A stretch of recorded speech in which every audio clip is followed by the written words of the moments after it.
here in just a minute. Looks like we're good.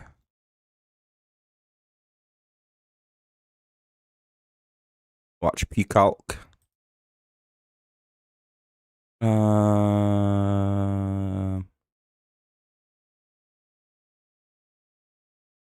we go. Oh, it's a fucking ad. Ugh. All right. It's 2-2 on Veerling.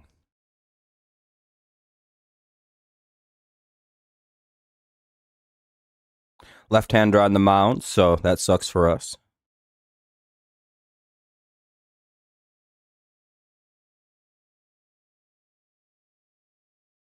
Refreshes, make sure we're kind of in a good spot. Misses ball 3, it's 3-2.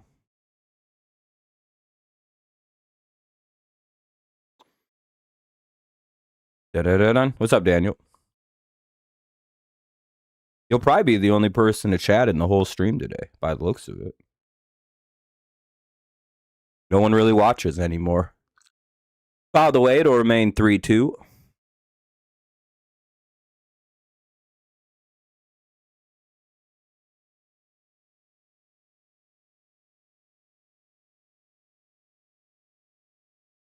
And that'll be ball 4. It's now 1 on, nobody out.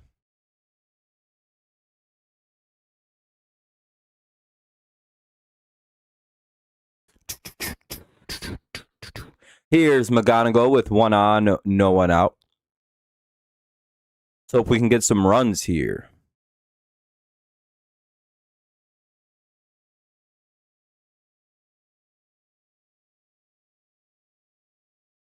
So McGonigal takes one deep. Up high, ball 1. 1-0. Tigers taking advantage of some rocky pitching right away.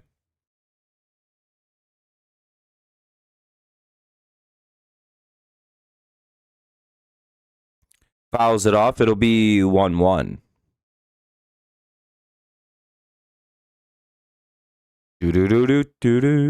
Charge. Make sure we're dropping likes if no one's going to chat or anything. So far, no one but Daniel said anything today. So make sure we're dropping likes, help the stream out, get some people here early on. I'd appreciate it. Somehow the broadcast is 2 pitches behind. It's 1-2 after a strike called. Fouled away, so I'm gonna be using the game day. This is like multiple pitches behind. Well, just went foul. McGonigal's been heating up a little bit. He went into a mini slump there, but seems to have kind of figured it back out. Though I would say first at-bats really aren't where you're going to find that out, really.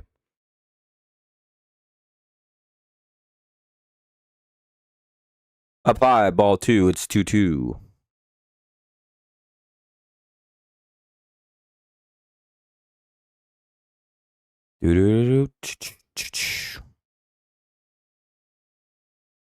Diaz is catching. What's up, Jake? Yakub. That'll skip in there for ball 3. 3-2. Oh, that's why it's behind. It's all laggy and shitty. All right, 3-2 on McGonigal. He'll foul off a pitch. We'll have another 3-2 coming on up. Good battle here. That was the 7th pitch of the at-bat. So we're about to see number 8 coming up.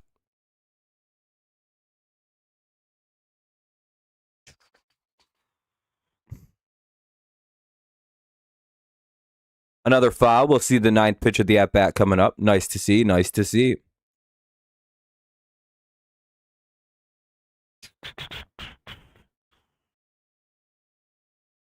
All right, we'll keep the at-bat going. What'll pitch number 9 be? Hopefully a big hit or a walk. Let's hopefully just get some guys on. We need base runners. We need a big, long offensive inning. That would be really great. There was a pickoff attempt at first. Nothing really happened, though. Veerling didn't even have to dive back in. He just walked in. Pretty well telegraphed. 3-2.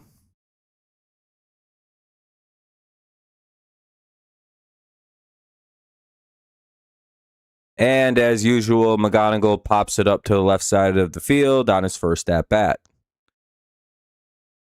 By the way, apparently McGonigal's first at bats usually end in some kind of pop out into left field. It'll be short left field, a pop out in the infield to just behind the third baseman. But usually it goes somewhere in that general vicinity, about 100 feet in the air. It's about one of the most consistent things you can expect out of a player like McGonigal. By the way, if you haven't dropped a like yet, consider doing so. No one's saying anything. Likes help out the stream. You're gay if you don't. You know the rules around here if you've watched a single stream.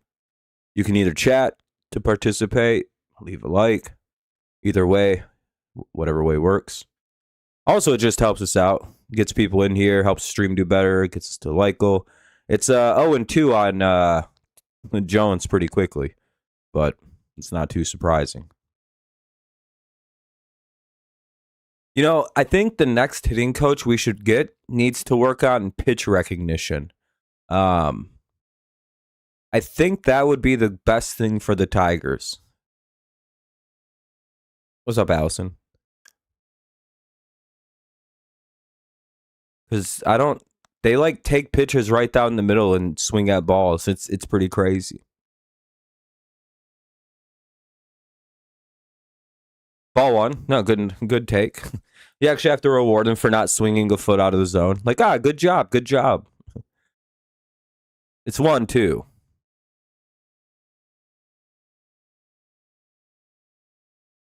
Like, Jemiah Jones has a cold zone of right down the middle. And he just struck out on an at-bat. Not a single strike was thrown to him. See what I mean? None of those pitches should have been swung at, and that would have been a 4-pitch walk. That wasn't even like a deceptive pitch. He shouldn't have swung at it. It was clearly going low the whole time. That shit was just above his shoes. It's like, dog, what are we doing? What are we swinging at? You got school tomorrow? That's rough. Ball one to Dingler.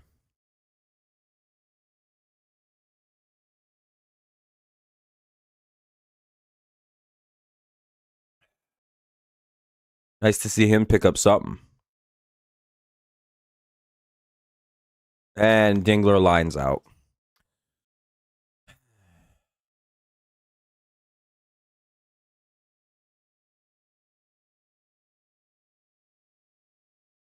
I don't know why guys like Jemiah Jones, Wensiel Perez.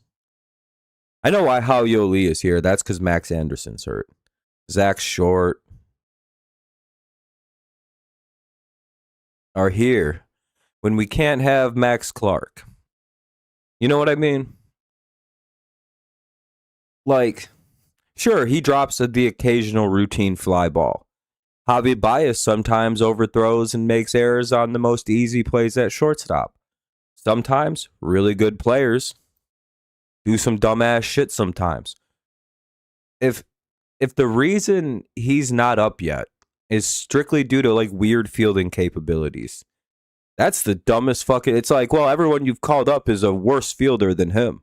It's just like, if Gage Workman can't play a good corner outfield, what was the point? Bottom of the first coming up, it's 0-0. It'll be Garcia, Witt, and Pasquantino. Pretty standard start of the game for the Royals. It doesn't look like Perez is playing tonight. He's available off the bench. Pitching for the Tigers, it'll be... It looks like Herder. So a nice old bullpen day. By the way, if you haven't dropped a like yet, consider doing so. Helps stream out, gets more people in here. Gets us closer to like goal 20. We have all of 5 right now, which isn't very good for a stream of people not talking. Hopefully you all get mugged by a gang of midgets. They just take you out. They beat the hell out of you. And the problem is you won't be marked up. It'll be very funny, so you'll be laughing the entire time. And all your shit will be gone. So like it won't be a good experience, but it'll be one of those things where you're You're not sure if it was like the worst time or the best time. Very funny, not very funny, traumatic. Who knows? They're not very strong people, but there's going to be like 30 or 40 of them. It's going to be the most you ever see in your life in one gathering. I can guarantee that. All you have to do is leave a like. This won't be your fate. We wait for Garcia to step in against Herder. Oh, it's Hannafy starting. Sorry, I have bad eyes. And the text is so small, I have to sometimes guess. But Hannafy will be the opener. I apologize for the fake news on fake news media. Called strike one to Garcia. Guess I should go work for CNN. Fox News, any of them. How has Hannafy got a 0 ERA and we just haven't used him? It's just like, what are we doing? You mean to tell me we got a guy who's been pitching good this year that we just don't use at all? And that'll be grounded. That's a foul ball. Oh, yeah, I already knew that. He has a base hit now. Oh, no, never mind. That is a base hit. I thought that was. Yeah, oh well. Nice try by Short. He didn't really have the opportunity. It bounced right over the glove of McGonigal. If McGonigal would have been able to clean glove that off the hop, then there was a play there. But otherwise, you know. Oh, cool. A fly ball base hit to Wensiel Perez. What the fuck, dude? Does he know he's allowed to dive? Like, what? What the fuck was that? Dog, like, genuinely, why is he here? like, we watch Short make the craziest effort play ever, and then Perez just lets that drop. It's just like, all right, dude, get rid of this guy. Call up Clark. What are we doing? Clark would have caught that shit, or at least his glove would have touched it. He may have dropped it, but he would have fucking caught it. What a loser Perez is, dude. Holy fuck. It's almost unwatchable how bad he is. Like, it's almost like I'd rather not watch the Tigers if he's in the lineup. And it's getting to that point where I may start boycotting over Perez, but I'm not sure yet. I feel like he's doing it on purpose. That'll be a foul ball. It's 1-1. Fucking loser. Get Perez out of here, dude. Can't hit, can't play the field. No reason for him to be here. I'd literally rather have anybody else. Put Zach Short in right field. Yeah, it's just lazy horseshit baseball. There's no reason he shouldn't have caught that. He's too fast to not have caught that ball. 2-2 now on Pasquantino. 2 on, nobody out. Should be 1 out, but, dipshit Perez can't. Even the base runner thought that was going to be caught. Yeah, his momentum was leaning back towards first, and he's like, oh, I guess that's going to drop. And Pasquantino will fly out. Nobody will advance. That's a lucky break. Double play can end the inning. However, a left fielder's up, so... Oh, it's Mark Canha. Oh, fuck. I don't know how this is going to go.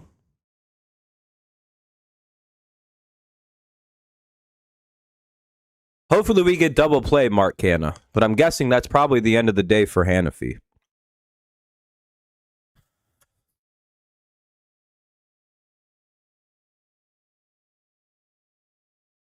Oh, no, he's going to keep going. All right.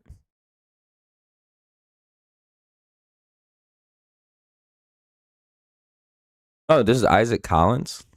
Like I said, my eyes are really bad. I thought that shit said Canha. All right, this is Isaac Collins.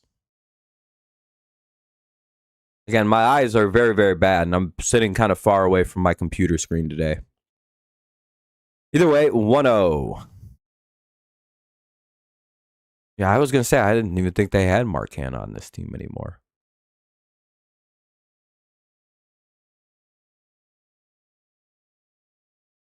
That'll be popped out just behind third base in foul territory. McGonigal able to make a nice play. Runners have to hold, so first and second with 2 away now. Here comes Jensen, and they're going to go get a pitching change. What's up, Jonathan? So now we get to go through a nice 2-out pitching change here, like we're going to do all evening with the Tigers.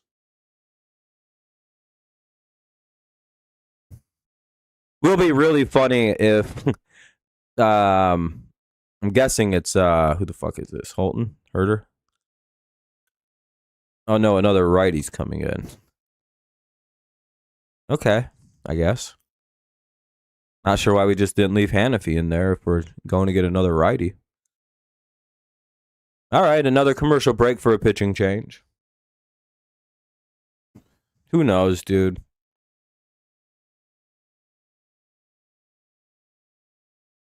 Now they're going to bring in Herder. Oh, Herder is left-handed. All right. The hell was his glove on his left hand for then? That was weird. The camera must have been flipped and my brain just didn't process it was flipped. Usually I like to pick that up really quick, but I'm like, wait, is his glove on his left hand?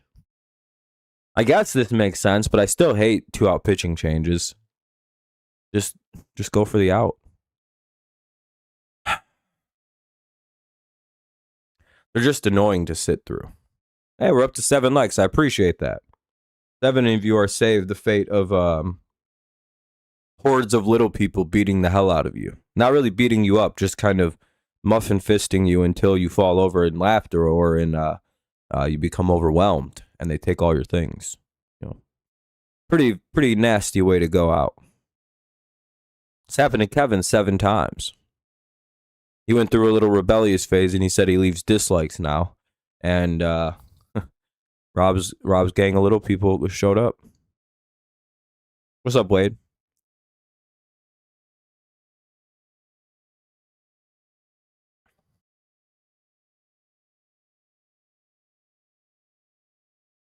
You know how I don't wear glasses? Oh, let's just say Kevin wears glasses and he hasn't been seeing so good since these got took.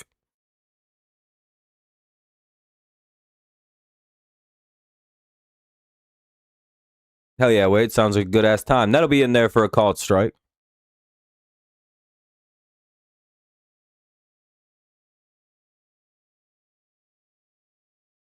One guy also became deathly ill. I wouldn't play games. Hey, that'll be a pop-out. There we go. Hey, look at that. The pitching comes through. Strands a couple leadoff singles, and the Tigers will get to the top of the second in a 0-0 game. Top 2 coming up. We go to another commercial break after a lot of baseball action right there. Green, Perez, and Torkelson due up. So it'll be Green and Torkelson due up this inning with 1 out already on the board. So if Green gets out, consider there to be 2 outs already in the inning. We know how one of these at-bats is going. We don't even got to pretend with one of these at-bats. We don't even got to pretend like we think anything other than the Perez out is coming. I assume he's an out until he gets a hit. That's the easiest way to deal with Perez. He has a sub 500 OBP.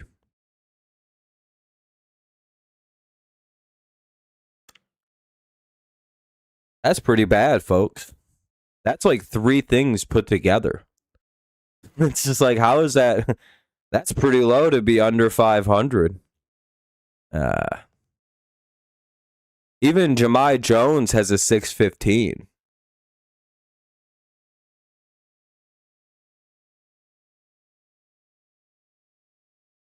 Hao-Yo Lee is like 10 points or just about the same OPS as Perez. They're both about the same, and I don't know why they're still here. Well, actually, for at least Hao-Yo Lee and Zach Short, we know that one of them will leave the moment Max Anderson or Baez is healthy and ready to go. Probably both of them are gone as soon as we can get Baez and Max Anderson up here. Hopefully Max gets healthy soon. Don't know what we're doing in the outfield, bringing up fucking Gage Workman.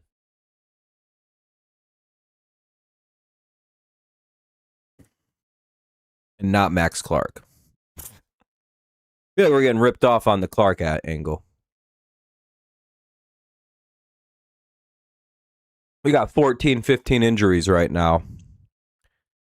And we're stuck watching some bullshit. And they won't even give us an exciting fucking thing to watch in like Max Clark. You know, we got nothing to look forward to.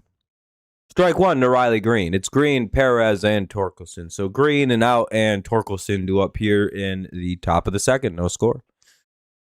0-1 on green.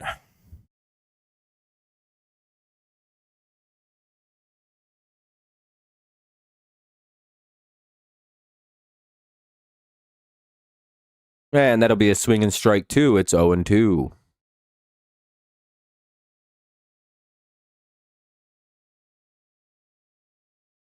Oh, it's Perez's birthday, and he's got the night off. He must have partied pretty hard last night. He's not playing today.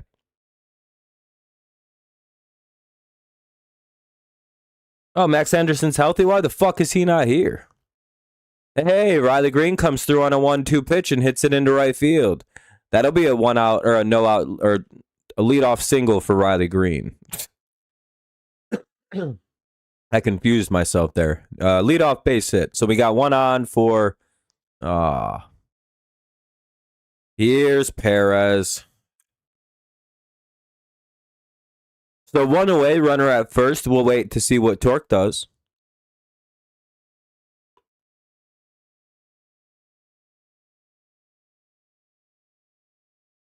Wow, he didn't swing at a ball. 1-0. I'm in disbelief. I'm shook. I can't believe it. I'm in awe right now.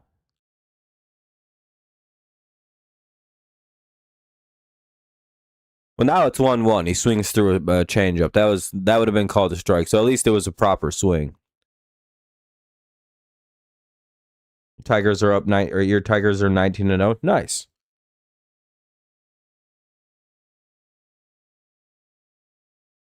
And Perez pops out. Shallow right field, and oh, never mind. That's gonna. Oh, wait. Riley Green's out at second. Never mind. Green's still out at second because I guess we don't have very good base.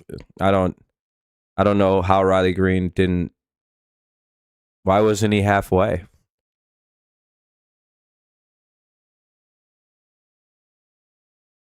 There's no way they recovered that quick. Damn, Riley's slow as shit. So the out will be made at second, so it'll be 1 on, 1 out.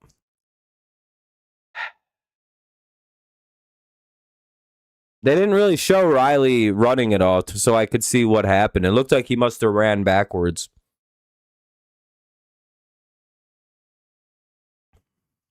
To be fair, those are tricky. They recovered that very fast.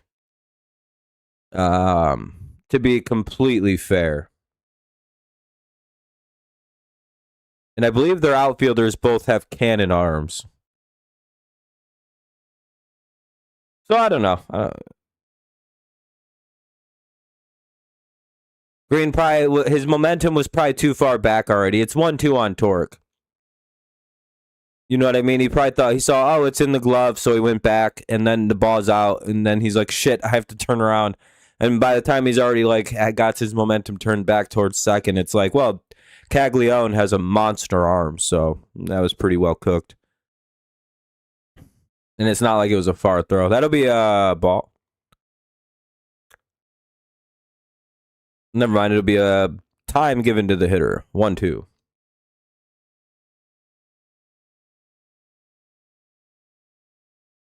I don't think it matters who's pitching, Dream Sport. I'm pretty sure the Tigers are just fucked anyway. And Torque takes strike 3. He probably should have challenged that. That really wasn't a strike. That's pretty far inside for a strike, but whatever. 0-1.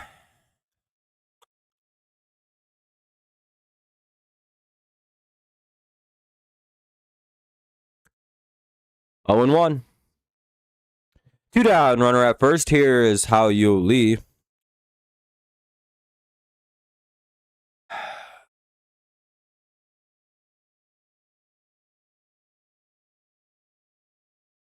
Ball 1. It's 1-1 now on lead.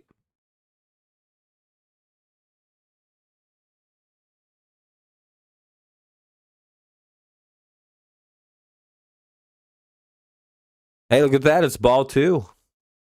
It's a big moment. 2-1. The Lee bomb here would be pretty big. How you bomb. He bombs atomically.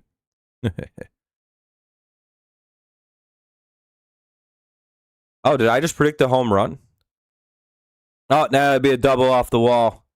And Perez, the only thing he's good for is he's very fast, and he'll get in there with he scores from first.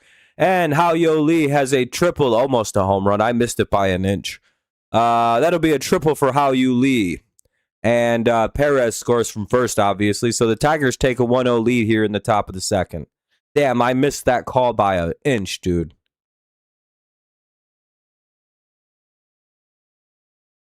Yeah, about off the middle part of the wall. By about 10 foot, I missed that one. Damn. Yeah, it was pretty good. That was a pretty good predicting call. That was pretty good. Almost down the pitch. Ball one. Well, and then it was fouled off. So now it's 1-1.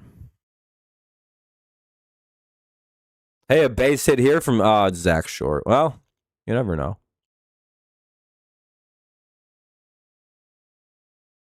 Either way, 1-1 on Short. Maybe we'll get a big hit. A big single. A short bomb, which will be a once-in-a-generation short bomb here would be legendary. Imagine Short just clobbers a home run for no reason. Not going to happen, but that'd be pretty cool. Yeah, Tyler, it is nice to see us score some runs first and have a lead in a game. I don't even remember the last time. Well, actually, I guess we led in game 1 of this series. And then we blew it because of Perez. It's 3-1 here on Short. Would be kind of funny if we teed off on a good pitcher. Like, that's about right for the Tigers. Never mind. And Zach Short swings that ball. It's 3-2.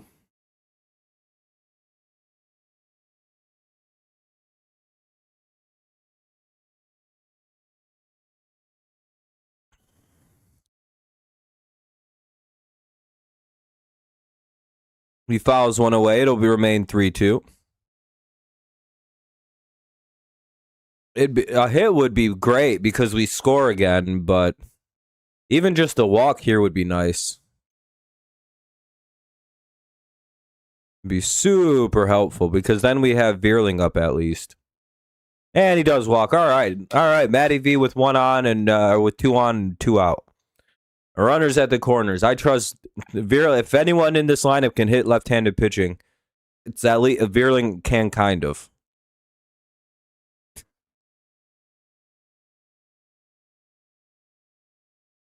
He's like not terrible at it.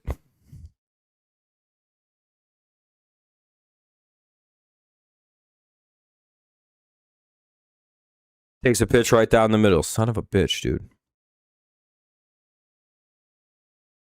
I wish Veerling swung at pitches around that area.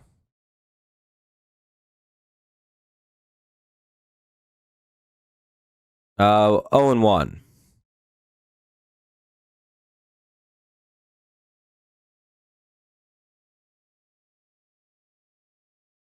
Come on, Matty V.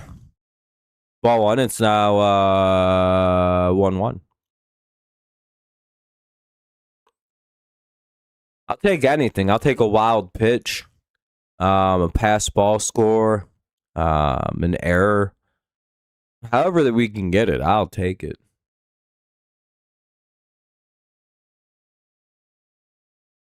Oh, get out. Please leave.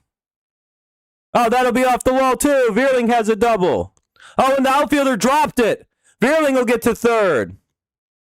Veerling has himself a triple in the left field because the outfielder dropped the ball. It'll be a double, and most likely an error on the center fielder who the ball quite literally fell out of his hand. It just sort of slipped out. So the Tigers score 2 there. It's 3-0 Detroit. Yeah, it was a fielding error. Okay, that's what I figured. All right, hell yeah, there we go. Man, we almost had a home run there. Missed it by once again, off like the middle of the wall. We've missed just barely on 2 this inning.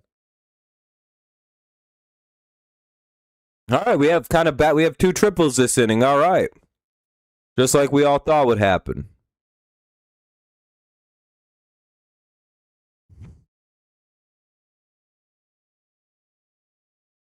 There's a little mound visit that just happened. It was just them talking to the pitcher who's kind of unwound a little bit here in the second. Here's McGonigal. He gets a called strike one. It's a generous strike zone the Royals are getting. I think that'd be a strike, but...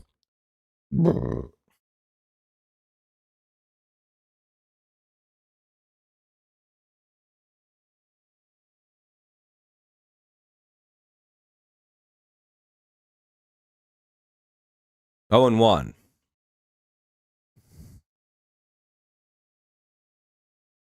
Oh, McGonigal did challenge it, but I don't think that's going to go well. I think it caught too much of the zone. Yeah, that was a bad challenge. Oh, no, it is a ball. Good challenge by McGonigal. It'll be 1-0.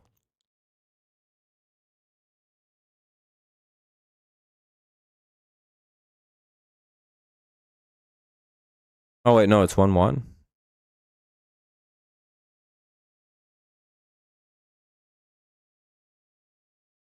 Oh, the Royals challenged the pitch prior. Okay, now I got it. It's 2-1. All right.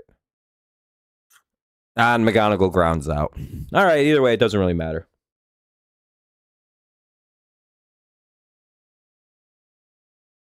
And the Tigers strike for 3 runs here on the strength of 2 triples in the inning. Two triple and a double anyway. But the Tigers do strike for 3 here in the top of the second. 3-0 Detroit. Laughlin, Caglione, and Diaz. Diaz do up. In the bottom of the second, Tigers up 3. 3-0 Tigers.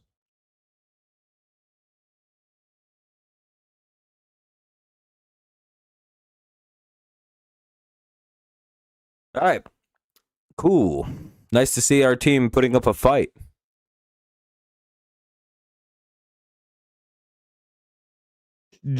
Dream's like, God damn it.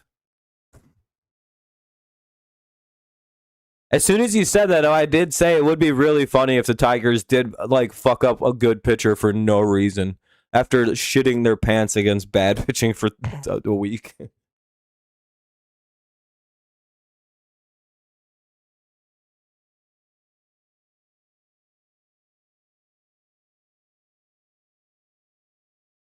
Tigers could use a day off. Maybe that day off they'll recalibrate. Sometimes they get a day off and they come back and they're the worst team in the world. Like we had a day off before this road trip and we were terrible.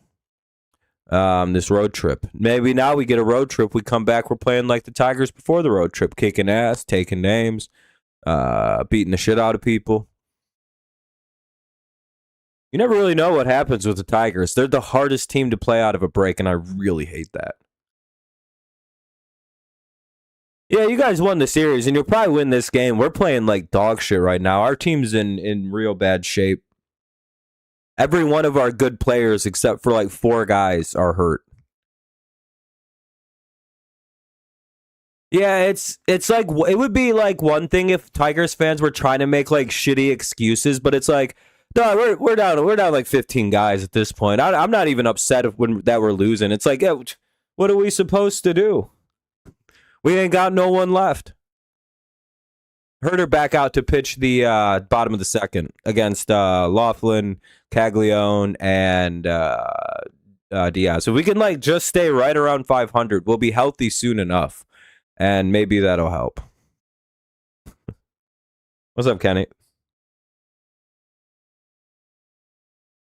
See how the games go before. That's true. Well, or Wade. Cat going yard. Maybe it's 1-1 right now. Oh, never mind. That's Laughlin up. Doing good, Kenny. How you doing?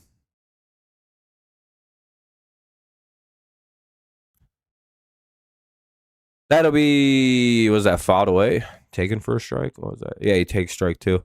1-2. Torres, I don't know. I don't know about any of the offensive guys, to be honest. I'm just hoping they're all back by like the end of July. Hang out with your friends? Nice, man.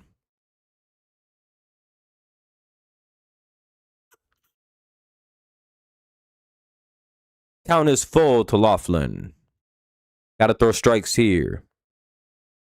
or at least somewhere around the zone he'll actually swing at.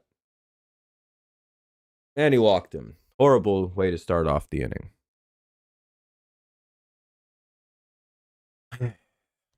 One on, nobody out for Caglione.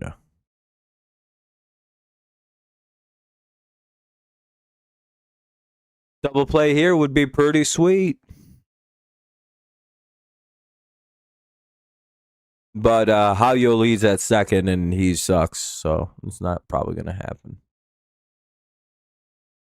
Against the lefty? Maybe. Herder is like hard for lefties. To first, fires back to, they couldn't do it. Nobody was at first to throw it to. Almost doubled his ass up. If we would have had a better, if we have a better infield, we pull that off. Nobody was there to cover at first, though. We threw that shit right down the middle to him, too. One on, one out now. Caglione reaches on a fielder's choice. Yeah, that's all that matters, getting the lead runner. If you can't get two, just get the guy that's the furthest, the closest to scoring. Pretty simple ball. Here's Diaz. Diaz? You never really know with that name. Sometimes it still is pronounced weird without the umlaut. Foul tip, it's 1-1. I guess not really weird. That's a lazy way to consider it. It's just it's a name that can be said in many ways with the use of an umlaut over the I or the A. But oftentimes it doesn't really matter if it has it or not, because people just, they say it either, it's just like it's a 50-50 shot.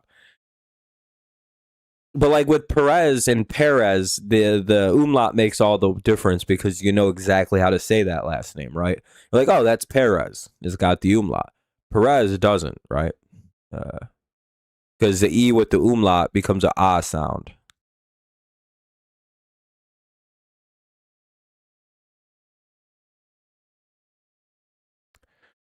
Who knows? Fouled away to remain 1-2 on Diaz. Guessing it's Diaz, but it could be Diaz. I don't know. I'm bad with last names. The catcher's up for the Royals. Yeah, that's why you hear Salvador Perez and then Wencio Perez. It's an actual distinction. It's Diaz. But all right, that makes sense. 1-2.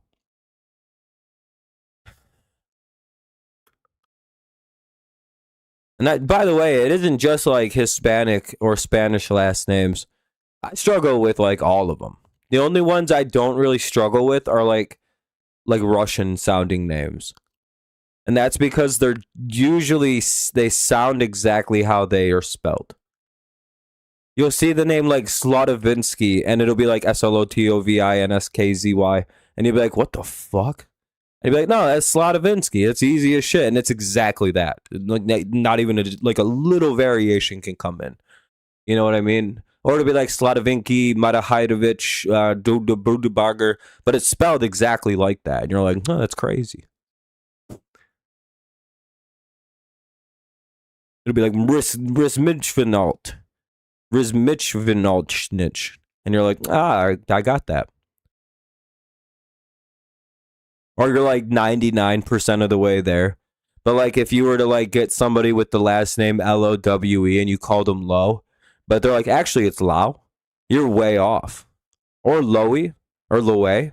Can you imagine like they have in Major League Baseball with like three guys with the last name Lowe, and they all say it differently? There's a Lowy, there's a Lau, and a Low.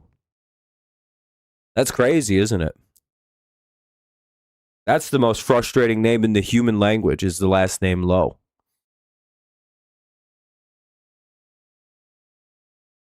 Sign Ack Thomas. Maybe. They need to get someone who can hit right. Hey, nice play by Torque at first. We'll head to the top of the third. Tigers protect their 3-0 lead. They only allow a base runner to reach. Well, they allowed two, but that one was fielder's choice. But Jones, Dingler, and Green do up here for the Tigers in the top of the third. Top of the third, it's 3-0 Detroit. Let's hope they can keep pouring it on.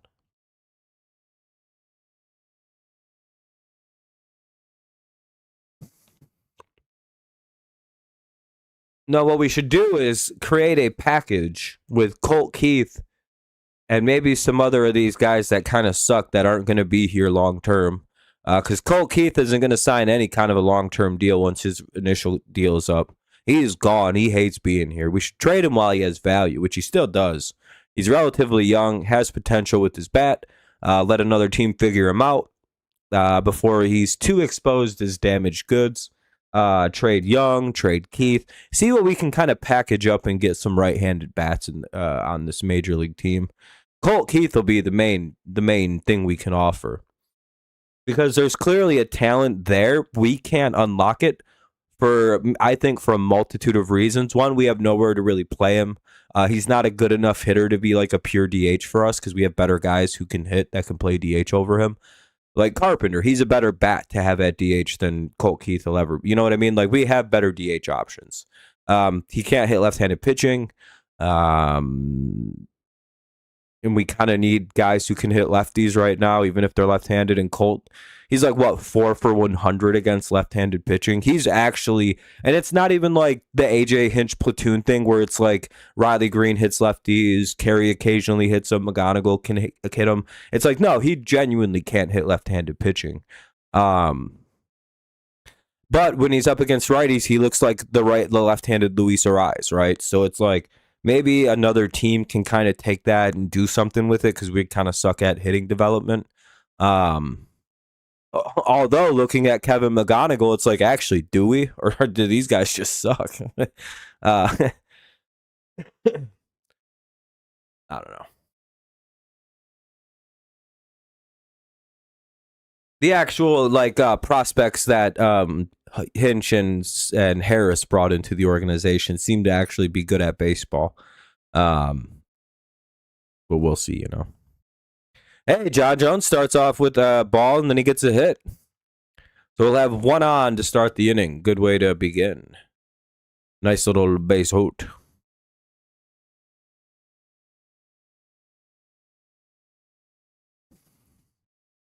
Oh, no, it's an error. That's how he got on. Well, it's the Royals defense tonight making mistakes. The third baseman kind of shoots it up the line. I didn't even see what happened. First baseman wasn't able to corral it. Pasquantino and the third baseman seem both rather frustrated with that one. Let's see. Clean glove. Throw wasn't rushed. Oh, yeah, it just dropped right in front of him. That's not his fault. That should have been a clean out. The third baseman kind of rushed to throw, and he really probably didn't have to. Here's Dingler with one on. Ball one.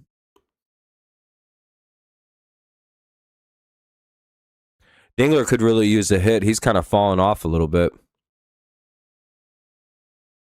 Actually, kind of regressed back to his normal mean. I think he started the year off on a pace that he could never keep up. It's 1-1 on Dingler, which is unfortunate because I really like Dingler. I wish he got more respect.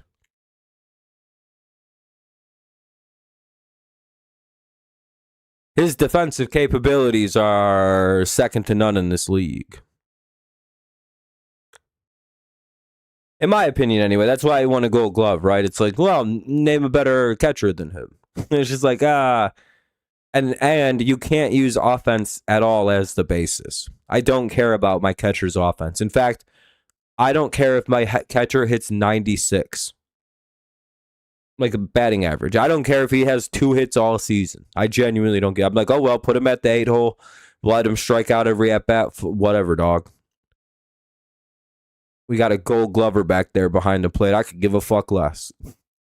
Never. It's the one position you're allowed to just not care about being productive at the plate, and people use catching statistics to be like, this is the best catcher. It's like, yeah, I don't think that matters actually. To be honest with you. He's the best defensive catcher in baseball. I think it's becoming. It'll be very apparent, I think, by the end of the year. He calls some of the best games. Again, I don't know if that's Chris Federer, if that's him. I think a bit of both. I know Hinch is very good at calling games, so I know Federer is as well. That'll be ball 4 to Dingler. 2 on to start off the inning. No one out.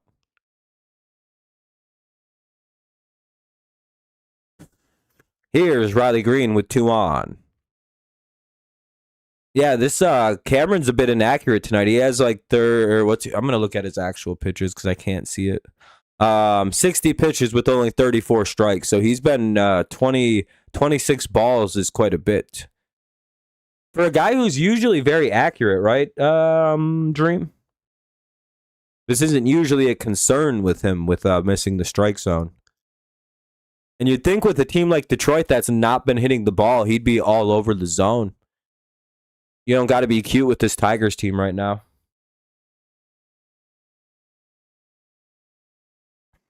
And the worst thing you could do, that'll be a ball in the dirt, is actually pitch around the Tigers as hitters. They don't chase bad pitches, like bad ones. They'll chase close, but like you also don't really want to live around the corners because they'll start hitting the ball. Like you want to throw it right around the middle of the plate with them.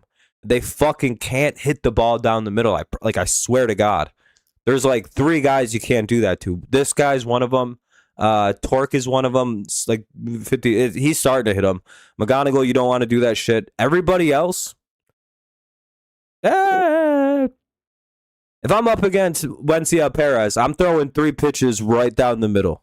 3 easy-going fastballs as like 92 miles an hour right down the middle. 3 straight times. I'll strike 90% of that fucking lineup out. I'll get most of them. Out of 9 guys, there's only 3 I wouldn't do that to. So I'll get 60% of the lineup. I'll get 6 strikeouts every time through that lineup with 3 pitches. I'll immaculate inning every one of them. Just bow, bow, bow, bow, bow, bow, bow, bow, bow, bow. And then I'll intentionally walk Riley Green. 1-2. 2-2. Green fouls away the 2-2. It'll yeah, it's 2-2 with runners at first and second. Still nobody out. Good start to the inning.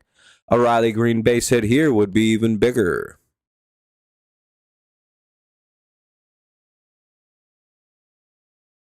Camera's usually on. Yeah, that's what I thought. That's kind of why I said all that. It's because it's like, well, the Tigers aren't a team you really got a pitcher around. I get Riley Green, though. I fully understand not pitching him anything. And really low-key Dylan Dingler. I wouldn't really give him much to hit. If it's in the zone, he may smoke it.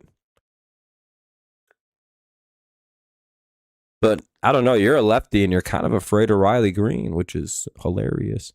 Ball 3. But to be fair, your last 2 left-handed pitchers, Riley Green smoked both balls off of, so maybe not a good idea for... Maybe Riley's finally locking in against lefties. That'd be big. Oh, yeah, Don, what's up, man? Let's always go Tigers, even if we're in a little bit of a loose streak. Green struck out, 1 away. So, I mean, I don't know why this guy was trying to pitch around like that. He's not going to swing at really bad pitches. He'll swing out of the zone if it's close. You need that money, Don.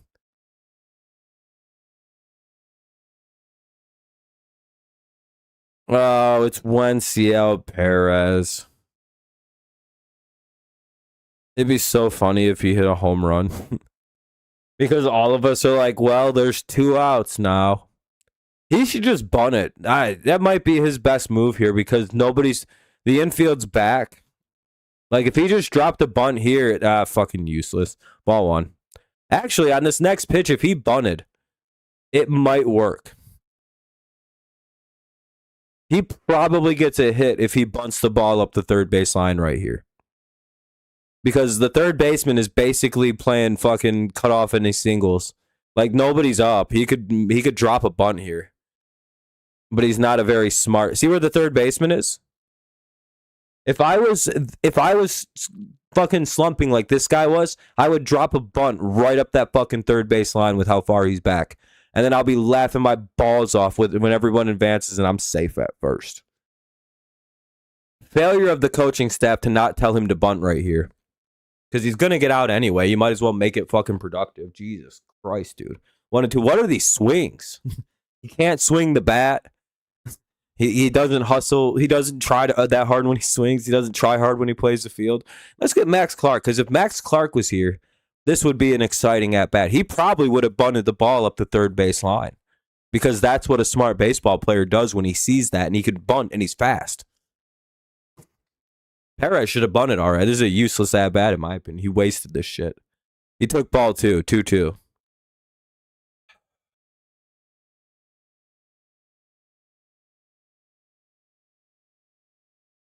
Ball 3. Maybe he'll walk and we'll be okay. Please just don't swing your fucking bat, dude. If you strike out on a pitch right down the middle, it's better than whatever the fuck you might swing at. Just take this pitch, dude. 3-2. Please. All right, he swung at a strike. All right, fair enough. That pitch was right down the middle, basically. God, he was late on it, too. Right down the middle, changeup. Fucking fouls it off barely. It's like, come on, dude. Please walk, please walk, please walk. Once in your life, Perez, please walk. You don't gotta swing.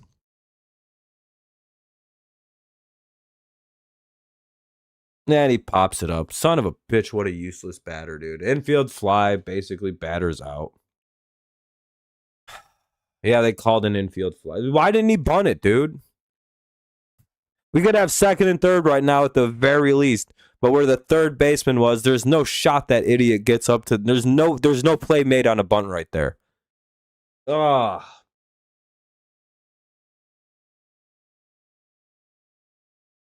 And I know he can bunt. I've watched him bunt before. He knows how to do it. It's not like I'm asking Torque to lay a bunt down. Ball 1. Runners can't advance. But another wild pit or another ball in the dirt. 1-0 to Torque with 2 on and 2 out. Maybe he can have a big moment. He's pretty good second time through the lineup usually. Single would be all we need to get a run. It's a called strike. 1-1. Come on, Torque.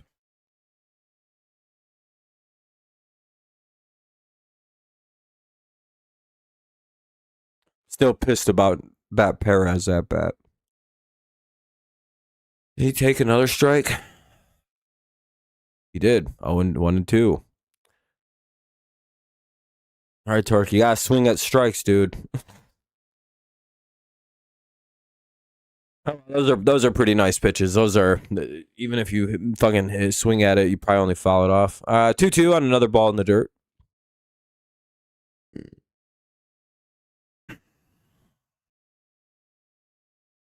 I'll give Torque a lot of credit. He really doesn't chase bad pitches too much. He has moments like every guy does, but he, for the most part, doesn't swing at shit like that, which is really nice. He'll strike. He'll just miss a pitch in the zone, but that's fine. I mean, at least he's swinging at pitches everyone will either hit or strike out on. I don't mind that. You know, he tries. He just sometimes gets blown away. Like that. Because he was sitting on a fastball and probably got it. Yeah, he was. All right, and got a slider. He was way out in front of that one. Like I said, the problem is they have no pitch recognition ability. Garcia, Witt, and Pasquantino do up in the bottom of the third. Top of the Royals lineup. Garcia, Witt, and Pasquantino. We'll see who the Tigers elect to bring into pitch. With a bunch of righties due up. Oh, it's Drew Anderson. Well, fuck. Who knows how this one's going to go? No, those were great pitches. However, the problem is the Tigers don't have pitch recognition skills, right? Like they don't recognize a ball that'll be right down the middle. They swing at a lot of balls. They take a lot of strikes. And I get there's something to building at bats and everything, and you don't have to swing at every strike. But the consistency at which our hitters take pitches right down the middle is not good. Like that, guys. There shouldn't be any kind of game plan where it's like throw it right down the middle at this team. And when you see certain teams play the Tigers, that is clearly the game plan. Have you ever seen how the Guardians bullpen pitches us? The Guardians bullpen comes in and throws almost exclusively right down the middle at us. I'm not even lying. Think about every time we play Cleveland. Their bullpen comes in and dominates us, and all they do is throw fastballs like right down the middle. And I'm not even kidding. And it works every single time we play, like for them, almost every time. It's because, one, you can see that they never are sitting on the right pitch. Whenever our players strike out, they're way in front or way behind the pitch. Again, this is starting to become pitch recognition issues, right? They're not seeing something out of the hand. They're not training them to do it. They're not trained to like think about the count that they're in and what pitches. Like something is fucked with the way that they're trained to like, because it's so consistent to a man. Every strikeout this game, they've been way in front, way behind, and they have no idea what's coming. And I think that's bad. I don't think that's good. Right? Because like like fastballs right down the middle should not work in the major leagues as often as teams can do that to Detroit. Call it strike one. That's about the only time a fastball right down the middle should work in an at-bat, is if you want to plug. And like I think our pitchers do like throw those so often because we probably as a franchise believe that actually works. And that's going to be a double up the right field line. Another pitch right down the middle. I'm telling you, we just throw it right down the middle because we think that no one else can hit them, because they face our hitters and they're like, well, this works. And immediately Anderson gives up a leadoff double. Great.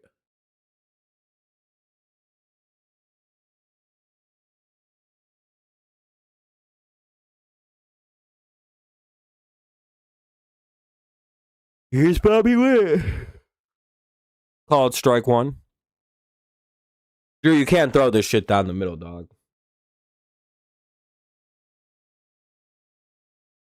He's pitched better since the beginning of the year. Over the last month, he's actually improved quite a bit pitching too. But I really get annoyed at dumb shit. Oh my god, why did Lee cut him off, dude? What is his dumb? Oh my god, dude. Oh my god, dude. No, you're not going to. You won't. Trust me, you won't, dude. You won't, Drew. Or Dream. What the fuck is Lee doing, dog? Bench him. Like, put him on the bench. He's done for the day. Bring McKinstry in. Put him in against the lefty. Fuck that, dude. Fuck that. Fuck that, dude. He had the play. Short would have got him out. What the fuck was that?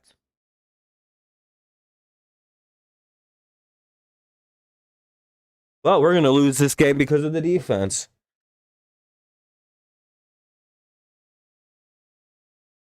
Well, GG on your win here, Dream. We're about to blow this sure as shit. Just throw it right down the middle, Drew. They're going to score anyway, dude. Just throw it right down the fucking middle. 1-1. That was the dumbest fucking thing I've ever seen somebody do in baseball. Like, Hao-Yo Lee needs to be sent down, and it's time to bring up Max Anderson for the next series. Like, that has to be done tomorrow. There is no more discussion about it.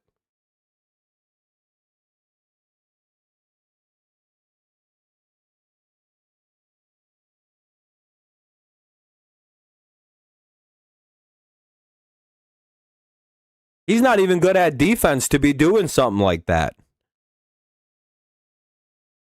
The dog, it was like a routine grounder for Zach Short right there. He had the play. That was a routine. That's a bang bang out for Zach Short. And then that shitty fielder comes in and be like, I got this. And he booted it. Ball 3. It's 3-2. Yeah, dog, and now Keith doesn't play no more. Dude, thank God, dude. Ugh.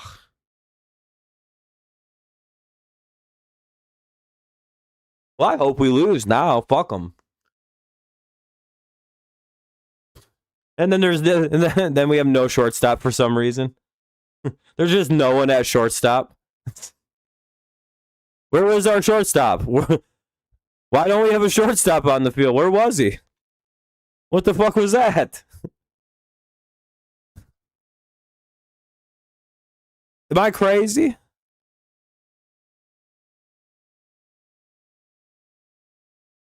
Oh, I'm so glad we're shifting. Boy, that shift sure is great.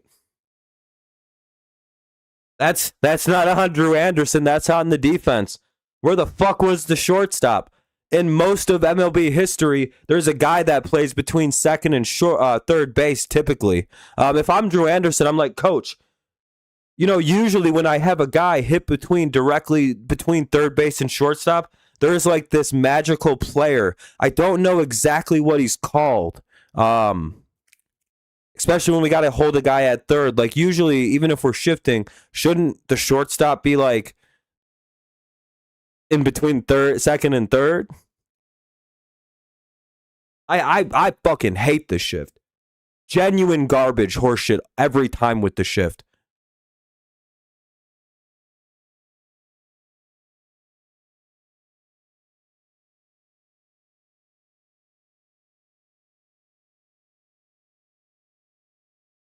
We may need to fire Hinch. I'm sorry, I'm about done with this sorry ass horseshit. Injuries be damned, dog. Like, what are we doing with this defensive horseshit? Why are these retards up here at this point? Max Anderson's healthy. Why are we still being subjected to fucking Hao Yo Lee and Zach Short? Like, one of them can go. We can get rid of fucking one of these guys. Oh my god, dude, Max Anderson's healthy. Call him up. It's time. It's like it's been time to do that move. I'd rather see Max Anderson boot the ball 1,000 times than ever see some shit that I just saw again. Like I've never seen. Like Bobby Witt should have been out, but then that like Kansas City Royal plant Hao Yo Lee got in the way.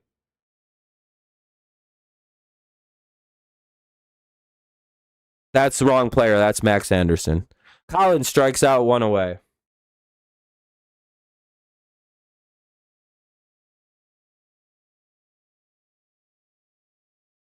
Well, no, and Max Clark actually does have some fielding stuff he needs to work on. And we have one out. Runners at the corners. It's a 3-1 game. Tigers are up 3-1.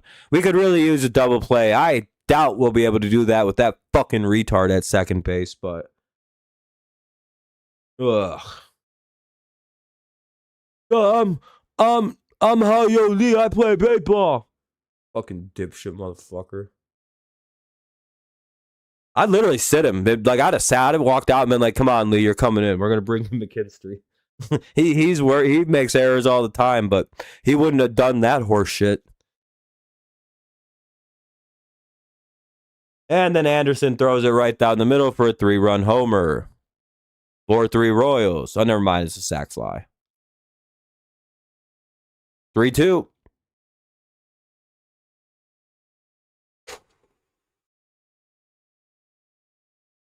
Dude, that's like, how many times have I seen Lee cut a guy off and just completely make an error, dog? It's just like, what are you doing, dude? You suck. Like, why are you trying to do things you can't do? Like, what do you do? Like, the fuck is this? Yeah, that died in the air. I thought he smoked that ball. So it's 3-2 now. Bringing in Drew Anderson was a tremendous mistake. However, it should only be 3-1 at worst. And the inning should be over.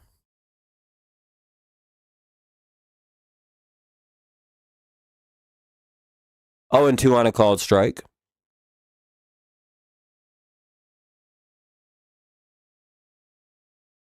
Yeah, you guys got rough wind. Why did we bring this piece of dog shit pitcher in?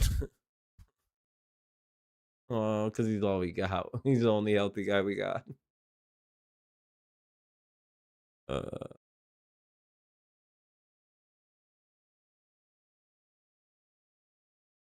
He's the only healthy one. So of course he gets to come in and pitch.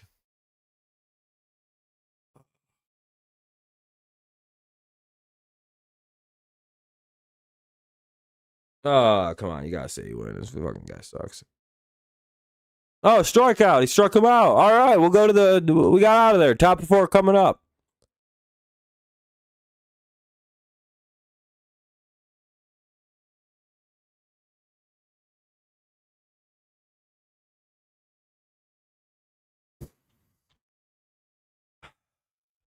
That's all we have to pitch.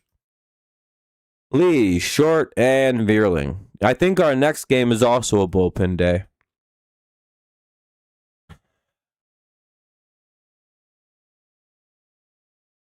Even once we get healthy, I don't think it's gonna. Hey, we're up at 13 whole likes right now, which is pretty which isn't great. But if you haven't dropped one yet, consider doing so. Appreciate anyone who has left a like. But if you haven't done so, consider doing so. Helps the stream out, gets more people in here. Yeah, just makes everything do a little better. Get some interaction on the stream, which is important. Plus, I can curse you. You don't want that.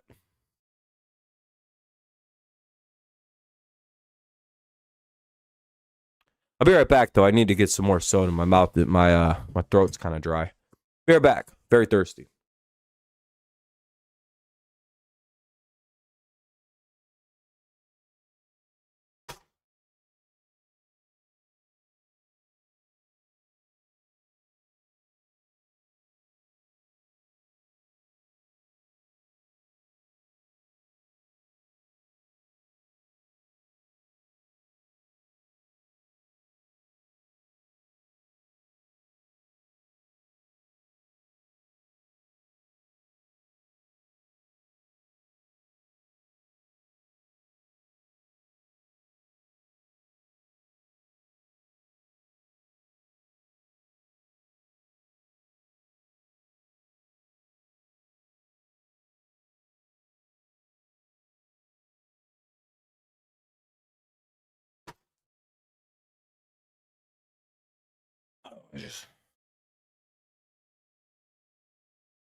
Ball 1 to Lee. Oh, great. This fucking dipshit's up.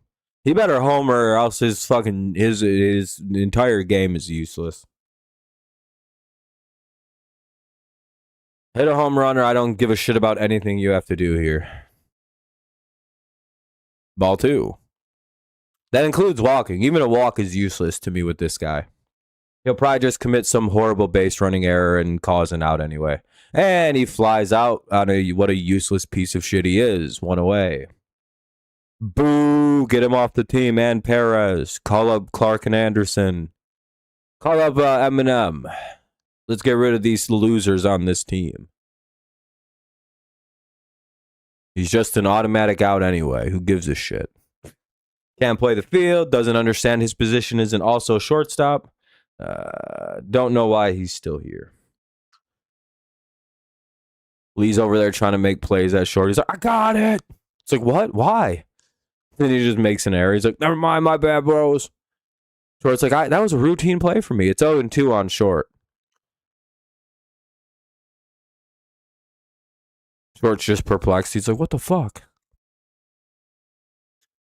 And that'll be a swing and a miss. It's 0-2. My favorite thing is that like 13 people left during the commercial break to go find someone who's still covering the game that's on a commercial break.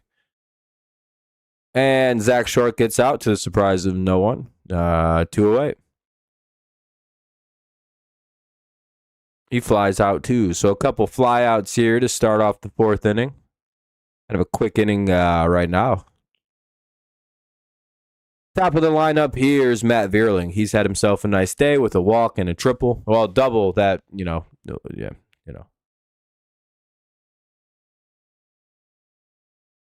Maybe we hit a home run here.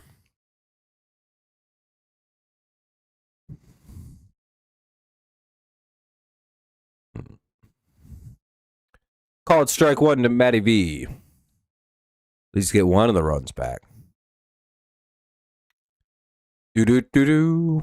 3-2 score. Top four. 2 away for the Tigers. Matt Vierling up with an 0-1 count. Cameron at 88 pitches now. He's had a couple long innings.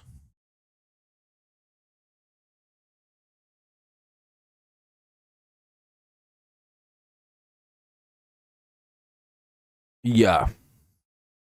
But he's got Vierling at a 1-2 count, I believe. Oh, 0-2 rather. Sorry, my fault. Fouls another one away to remain 0-2. I don't know why I thought it was 1-2.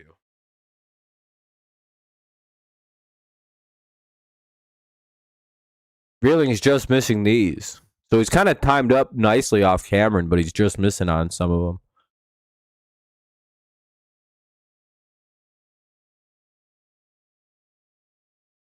That's another fly out. Well, that'll end the inning. 3 flyouts for the Tigers. They go 1-2-3. We'll head to the bottom of the 4th. It'll be Caglione, Diaz, and Isbell. 7-8-9 for the Royals. Bottom of the 4th. 3-2 Tigers, slim lead. Let's hope we can keep it on the Tigers' side. Bottom 4 coming up. Commercial break. Hopefully the majority of the stream doesn't leave like, well, for some reason, he's not talking about the game. We're trying to listen to the game. I'm going to go find someone who's still talking about the at-bats.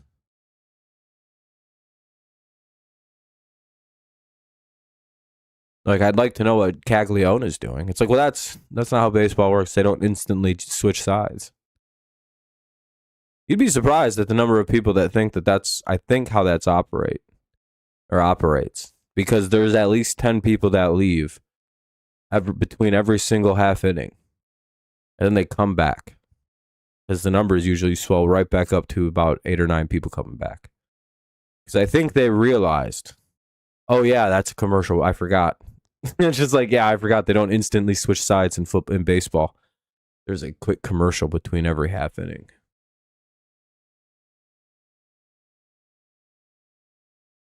You know, it's crazy. It's still better and less advertised on than football. And there's a guaranteed, like, at least 18 or at least 17 commercial breaks in a baseball game. Which really isn't that many, if you stop and think about it.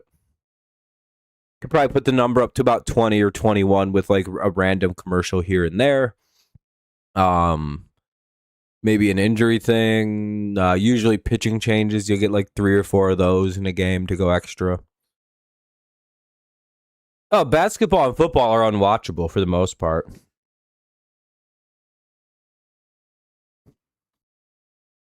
They only get 2.5 to 3 minutes in baseball. I think it's a little bit longer for primetime baseball. I think they get 3 minutes of commercial break. And that'll be fouled away by Caglione. We're back.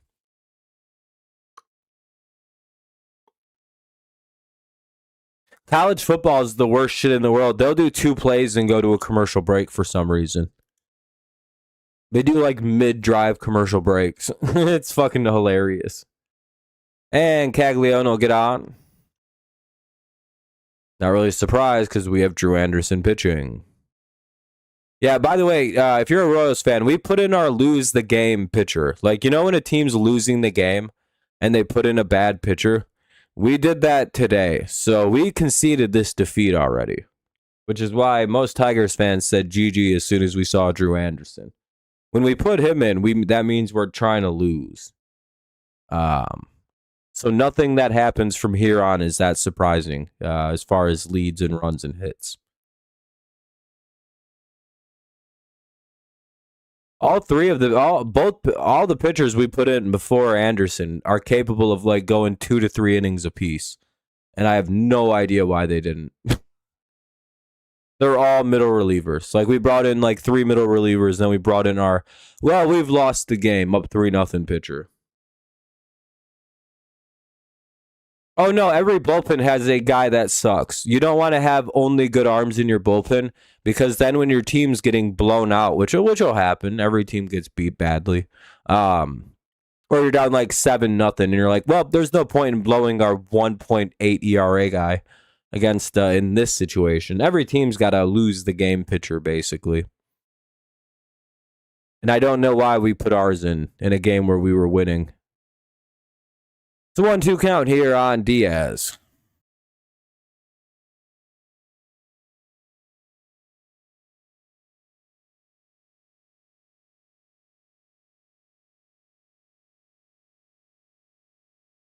He's going to throw his pitch right down the middle, dog. I'm telling you. It's going right over the middle of the plate. Oh, and it worked, and he got a strikeout. I'd have homered on that shit. He got blown away because he's late on it.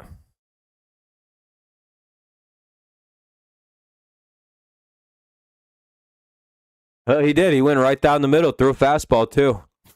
A little bit better of a hitter. That's a home run.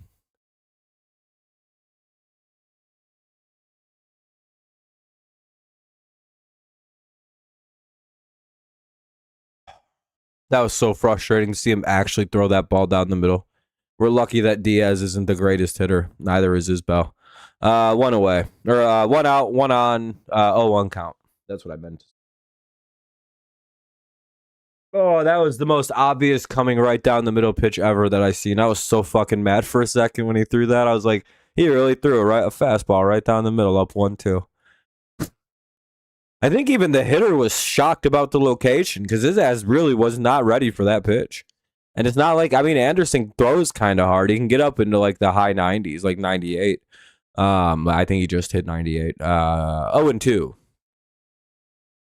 But he doesn't throw hard enough to where you should be like looking like that. Again, every so often you can hit it down the middle and it stuns a hitter into complete like shit swing. But I don't know, not if you're Drew Anderson. Like Scuball does it because he throws 102 miles an hour. You know, if somebody gets a bat around on 102 and hits a homer off you, you kind of just got to tip the cap, right?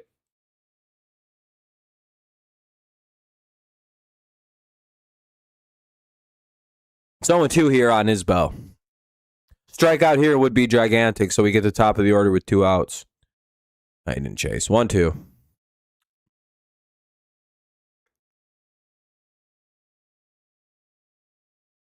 Wait, it's 2-1. I guess they must have challenged and something got overturned. Now it's 3-1, I suppose.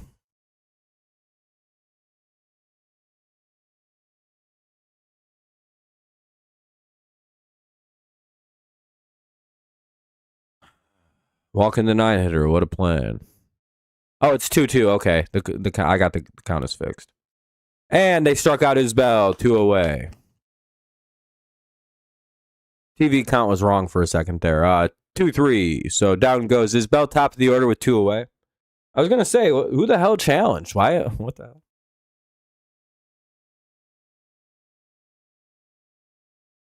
I'm like trying to think. I'm like, none of those pitches were called. They were all swung at. You swing at a ball and you challenge it. You're like, Dad, that wasn't a strike, though. And that'll be a base hit. Run will score. It's tie game. Runner gets down to second because them dumb motherfuckers don't understand how to play defense. Oh, why did they throw that home? It was going to score.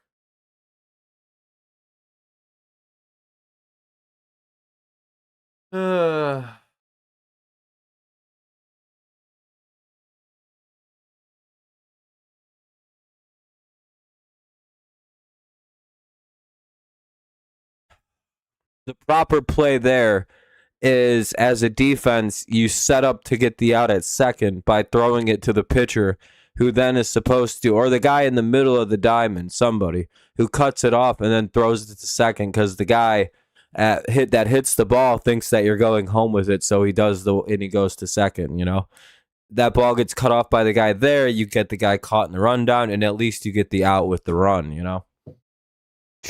They weren't going to get an outfielder from second base running at the crack of the bat. That's a really dumb fucking thing to do. 1-1. Again, defense is our biggest problem this year. 3-3. Again, they were going to score because Drew Anderson can't pitch. It's 2-1 now, but the innings could be over.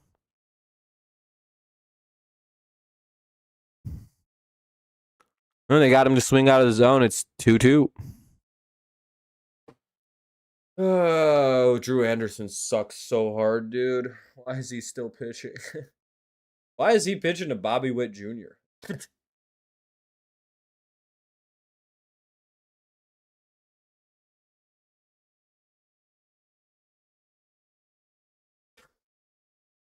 Why is he pitching at the top of this lineup? There are only like 4 guys on the team that can ball. Why is he pitching?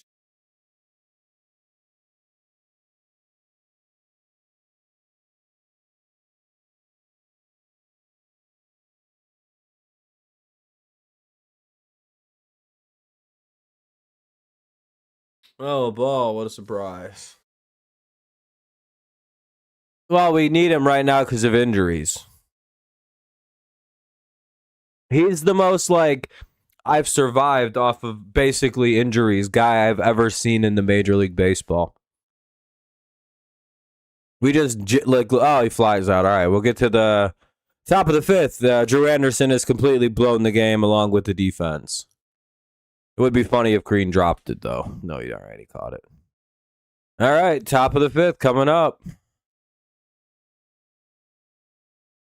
McGonigal, Jones, and Dingler. Let's see if the offense can do anything. Oh.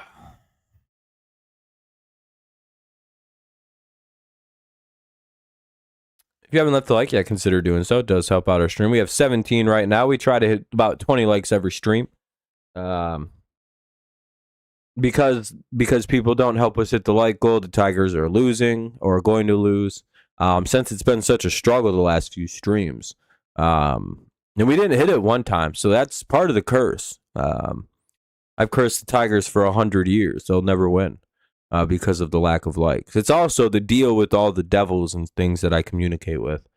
They're very powerful entities. One of them is a name I'm not allowed to say, or else you'll all be instantly you'll lose all your senses. So I'm not going to do that to anybody. Some kind of ancient elder god or something. And I forgot where I was going with this, to be honest. I just got like really a funny picture of like a guy who calls himself an elder god, and he's just a really fat guy, and he like sutured on weird extra arms, but they're like mannequin arms, and it's like, well, that guy's obviously not real. But I know gods like that, and I can probably curse you. Or you could just leave a like, and then your whole bloodline is safe. Or you don't have to leave a like. I don't actually really give a shit. But it does help out the stream, helps out the channel. It's cool to do so, especially if you don't feel like chatting. Gives you some interaction with the stream, which is what we kind of need from people. That's really the benefit. It just helps us out, and we have a like goal at 20. No real harm, no foul if you don't want to leave a like. That's totally fine too. Be like, well, I don't want to fuck my algorithm up. That's fair.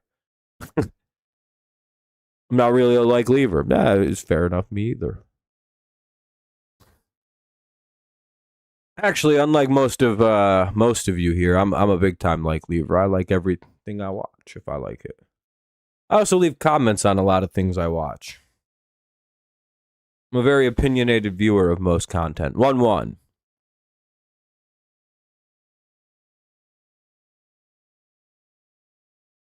But I also understand a live stream is supposed to be an interactive experience. But whatever. 1-1. McGonigal, Jones, and Dingler. Unless they pull Cameron and bring in a right-handed pitcher, then Jones is out the game most likely. That's going to be foul. Dang. Just goes foul. See, we lost about 10 people during the commercial break. We'll see if we get back up into the 40s. And if we do, you guys will see my dumb motherfucker theory in action. In that, there's about 10 people that leave every single commercial break because I think they want to go try to find the game. But they're too stupid to Hey, McGonigal gets a base hit to realize that it's a commercial break.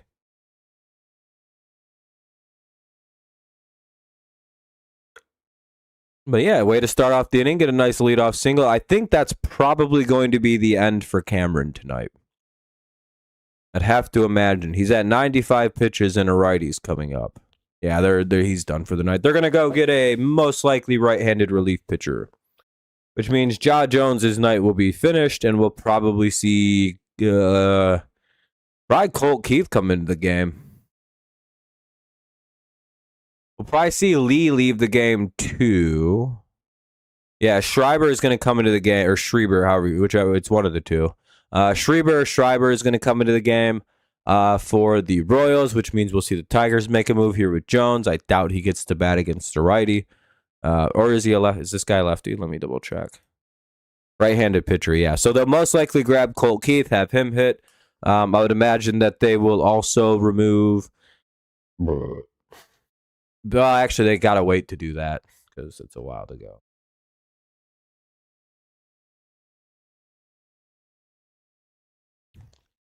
Runner at first, nobody out here in the top of the fifth of a 3-3 game. We're going through a pitching change. Cameron out, Schreiber in. We'll most likely see Ja Jones. He's DHing, get pinched hit for with Colt Keith. Or it's Colton Keith. I don't remember. He's got a real, I think his name isn't just Colt. I think there's an addition to it. And it may be Colt Regard.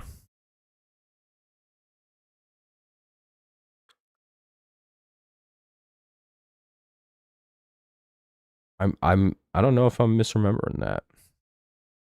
I tend to make things up in my head and then just commit to them as though they're the actual way that things go. I'm going to be honest, and I don't know if that's what's going on here. An example of this was for years I convinced myself that Aaron Rodgers' middle name was Leslie. It was quite the shock when I found out his middle name isn't actually Leslie. I genuinely thought it was for a decade. I used to tell people that, like, be like, dude, you know Aaron Rodgers was supposed to be a girl because his middle name is Leslie, and that's why his family hates him, or that's why he doesn't talk to his family, is because they wanted him to be a girl, so they named him Aaron Leslie instead of a guy name. I used to tell people that, fully believing that was why Aaron didn't talk to his family. Anyway, it's 0-1 here on Colt Keith. Also, Colt Keith is pinch hitting like I said he would. That was very easy to predict. It's ball one. It's 1-1 now.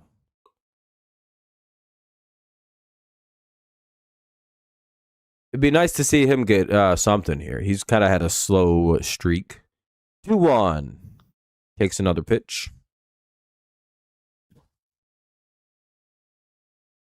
So now it's a 2-1 count with nobody out here in the top of the fifth. Schreiber, the new pitcher. I'm guessing it's Schreiber based on the way it's spelled.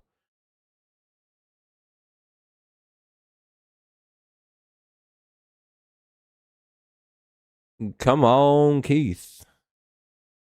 Come on. It's 3-1. Good hitters count to be in. Maybe he can find a gap. Maybe he can find over the fence. We all would love that. Even the Royals fans, low-key, would be cheering for a Keith home run right now. 3-1. And I think that's really polite, to be honest, like, to be fair.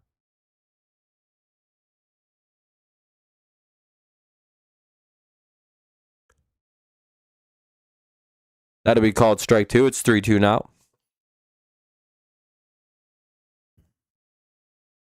Yeah, I didn't pay my electric bill this month, so that explains the darkness.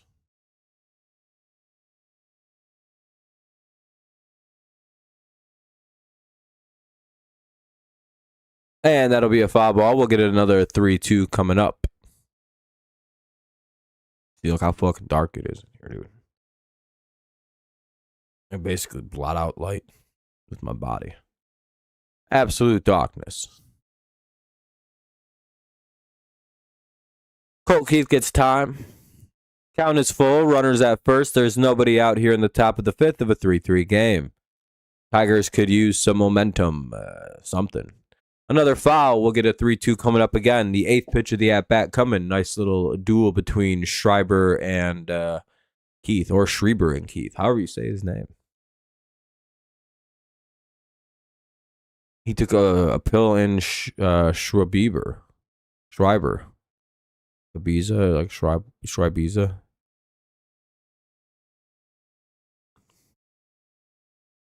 I don't know what I'm trying to. I forgot. I don't know. It's full count. 3-2. Oh, little flare in the left field. It's gonna be caught. If that was hit into our outfield, that'd be a triple. If that was hit to Wenciel Perez, not only does he not make the play, it gets behind him for an in the park home run.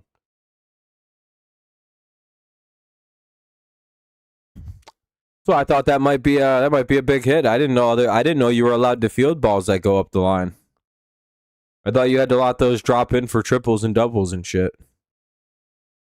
Based on the way Perez plays corner outfield. Ball 1 to Dingler.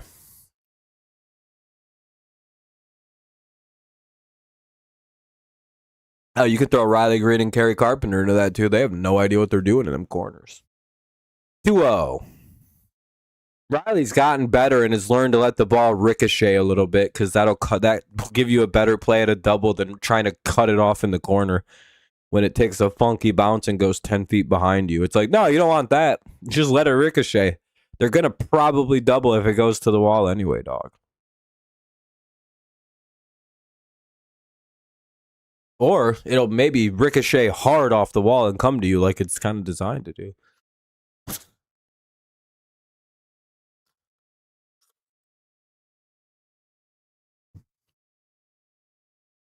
3-1. Way to stay alive here by Dingler. However, Keith also went ahead 3-1. So we'll see. 3-1 on Dingler. Maybe we'll see a dingle bomb, little dingle double. Or a dingle walk. No, he struck out. 2 away. Now up. Riley Green. I'm guessing we're going to get another pitching change just because fuck it, right? Oh, that's actually, you can do that. So, okay. Oh, that was only a second strike. 3-2, actually. I thought the count was already full. 3-2, runner at first, 1 away.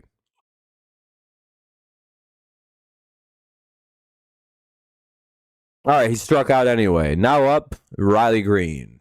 2 down in the inning.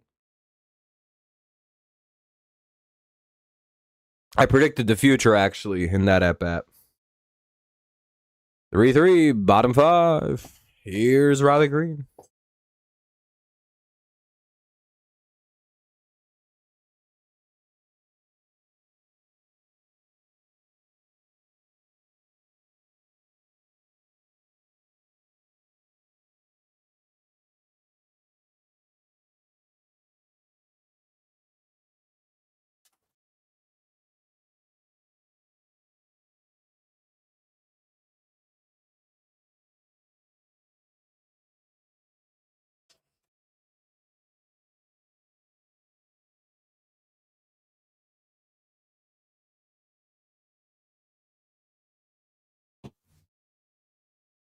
All right.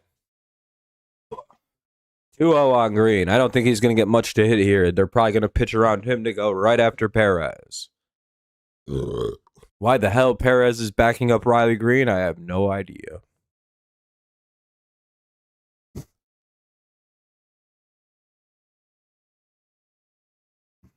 Peak roster construction, or lineup construction. Your best hitter, your best pure hitter probably in Green, being backed up by the worst hitter on one of the worst in the organization by your best power hitter. I don't agree with that stacking right there. Either way, here's Green. And stacking Green and Torque kind of gives you that bullpen advantage for one of them consistently throughout the late parts of the game. What's up, Star Wars? Right, like you're bringing, that'll get their, runner's going to have to hold. Didn't get far enough away, and the guy at first didn't have a good enough break.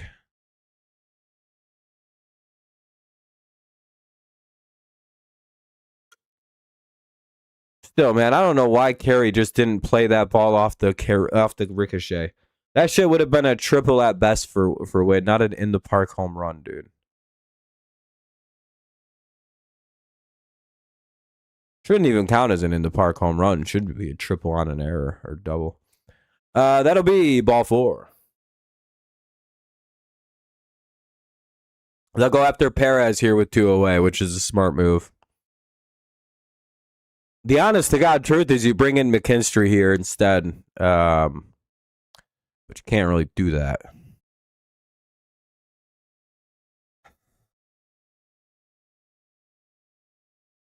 You know, Phillies just face A's and Rockies. That's good for the Phillies. They're probably having a better time than we are anyway. Actually, I think they're doing one of the few teams doing worse than us right now. Here's Perez, 0-1. 2 down, 0-1 count, and runner, and he's out. Well, he grounds out softly back to the pitcher. He basically barely swung. Little baby swing, hits it back to the pitcher. Oops a daisy. I'm Wenciel Perez. I'm fucking useless. All right, anyway, Pasquantino, Collins, and Jensen. All right, I'll be right back. I'm going to go rip a bogey a few times. Bottom of the 6th coming up. Pasquantino, Collins, and Jensen. Hopefully the Tigers bring in a new pitcher. It's a 3-3 game. You're back.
We're back. It's 1-0 for Pasquantino with De Jesus up. 3-way tie for first.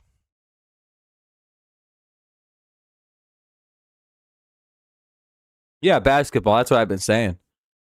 I'm glad people are finally starting to see what I've seen. And that'll be 1 away. Nice job by De Jesus to come in and get an out. Down goes Pasquantino, 1 away. For second, not bad, not bad. Oh yeah, I forgot the Braves are like the best team in baseball right now. So it's kind of hard to beat them. As far as like top teams go. Division standings. If you were ahead of them, you'd be the best team in baseball. Good play by Torque at first. Anyway, here's Collins with 1 out.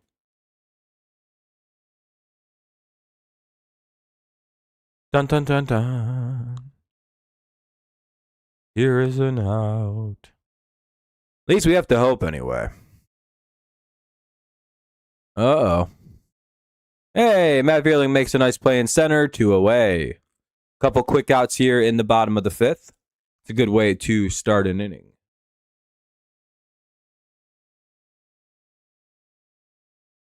Yeah, they had a rough start. That's why the beginning of the season doesn't really mean anything.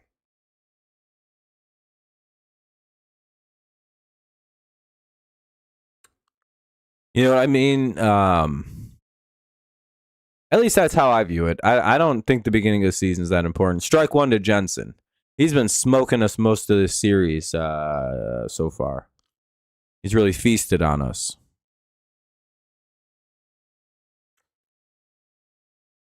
That should be overturned. I don't know why they called that a ball. So it'll be 0-2 now on Jensen once that's changed.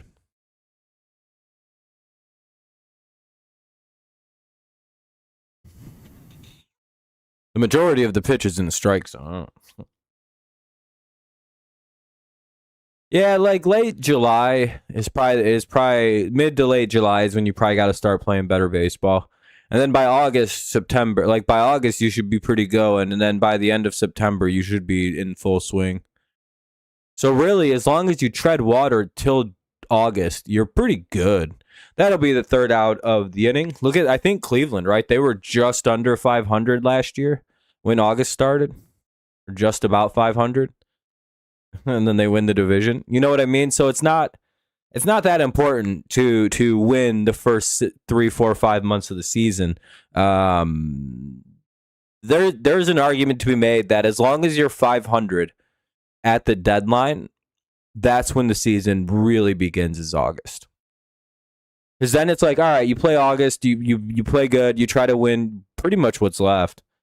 Yeah, it happens. Got to be careful with what you say in emails and text and shit. Torkelson, Lee, and Short. You're free to say what you want, but you're not always free from those repercussions from what you say from your job. Unfortunately, we work in a country. We live in a country where our free speech isn't really protected by through employment, I guess. Not like he's like a federal employee. I'm sure he could try to sue, but I don't. You know what I mean? He signs a. He probably signs certain like morality, I guess you would say, like conduct clauses, where he can't be fucking around like that. Plus, the Tigers as an organization have had some real issues with their management, front office executives, with the way they've treated women. So they kind of got to crack. They have to be kind of crack downy on that shit. Mears is in to pitch now for the Royals. Mears is the pitcher now for the Kansas City Royals. It'll be Torkelson, Lee, and Short. Good move by the Royals to put in a right-handed pitcher, so that way the Tigers leave Lee and Short in the game. Yeah. Hey, we're at 19 likes. We're just shy of the like. Oh, we're at 20 now. Hell yeah, we've hit the like goal of 20. Good looking out, everybody. Appreciate that very much. We're just waiting for the top of the 6th to get going. Long commercial break here.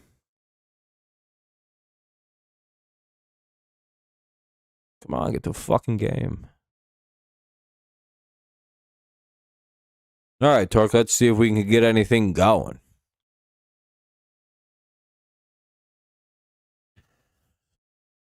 Ball 1.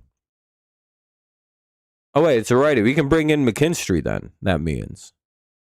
Hell yeah, dude. We don't have to see Lee play anymore after this.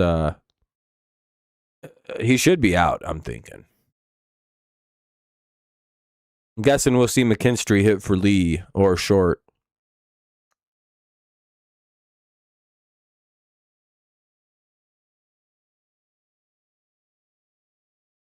That'll be strike 1.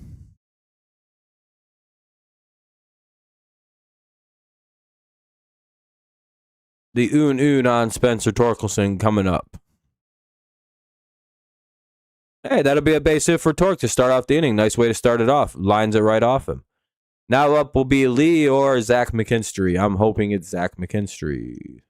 But most likely it'll be Lee, then McKinstry.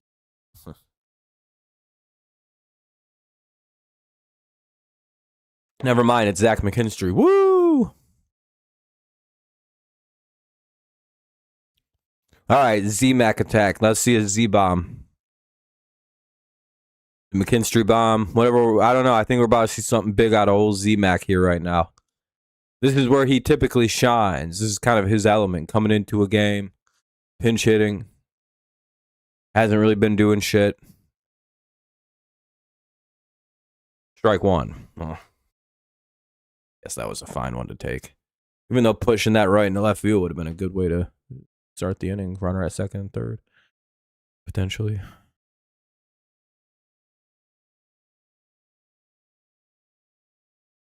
Strike two. All right, I mean, you got to swing, though. Swinging the bat is such a good idea.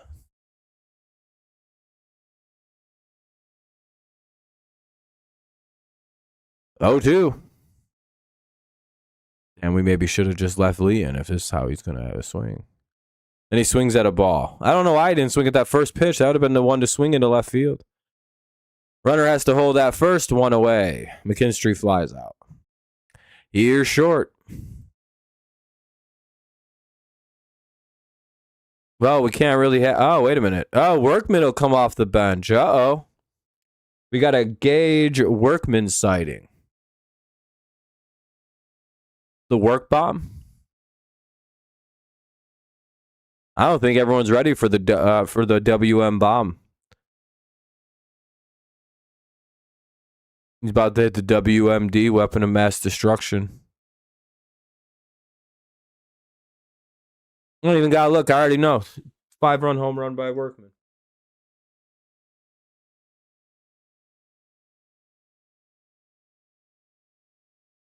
Nice, Star Wars. It's always a good thing. Sounds like he's swinging a hot stick. Come on, please hit the shit out of this ball, Gage, Gabe, whatever your name is. Come on, Workman. We just recalled him today for the injured Kerry Carpenter.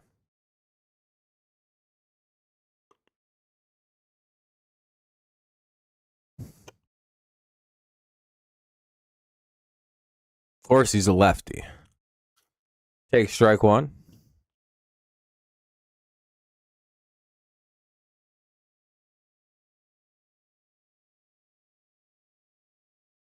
Lynch the fourth is warming up. Crazy to be the fourth guy with that name in your family. Doesn't go on a high pitch. That'll be ball one. Ball gets all the way to the backstop, runner and able to go. Oh, it's Torque anyway. 1-1.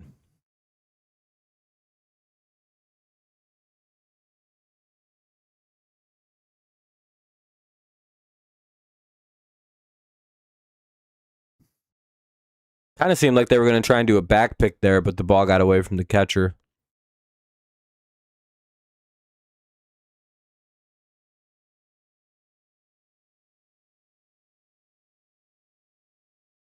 Well, I called that one. And it's gone. Hell yeah, dude. Workman hits the work bomb. The WMD. It comes through just when we need it. It's 5-3 Tigers here at the top of the sixth. With one away, Workman pinch hit home run. All right. Hell yeah, dude. There we go. I knew I was going to get one today. I was like, come on. I missed 2 off the wall. All right. Hell yeah. It's 5-3 Tigers. Workman hits a home run. We got the work bomb. Kind of like a torque bomb, but it's set a little different, like work. Here's Matty V now with one on, with nobody on because all of them just scored, and it's 1 out, nobody on, 0-1 count. We needed that shit big time. That was an energizer. We may be able to pull this shit off now. We just got to stop putting in bullshit pitchers.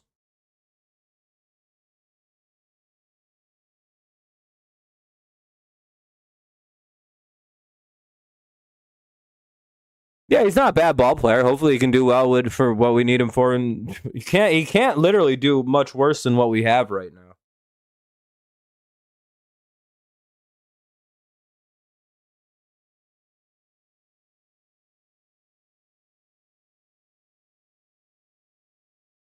We all need it, Rio. We all need it. 0-2 now, and Veerling strikes out 2 away. So 2 down now in the top of the 6th. We'll see McGonigal come up. They may bring in a new pitcher now.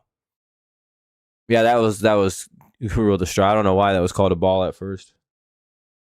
It was his first major league home run and a big one for us. Yeah, we're about to have to sit through the 3rd or 4th pitching change in an inning this game. Son of a bitch, I hate this fucking much. Oh, dude, it's so annoying. Because it's like a 1 pitch, 1 out, and then we go right back to a commercial break. Ugh. I hate 2-out pitching changes with a burning passion so much. So fucking much. I hate 2-out pitching changes, dude. And everyone's like, yeah, but the strategy. Yeah, I'm allowed to hate them. I hate pitching changes in an inning. You have no idea how happy I was when my craziest dream came true, that you couldn't just unlimited change pitchers anymore.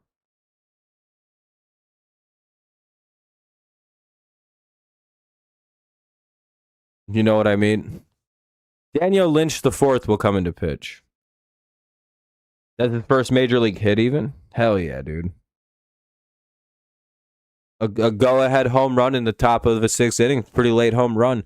A pinch hit go-ahead homer for your first hit. That's pretty baller.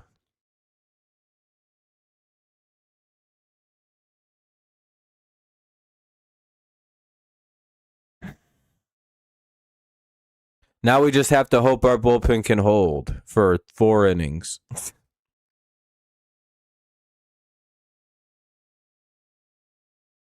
I appreciate you, gamer. Hopefully you find what you're looking for, my guy.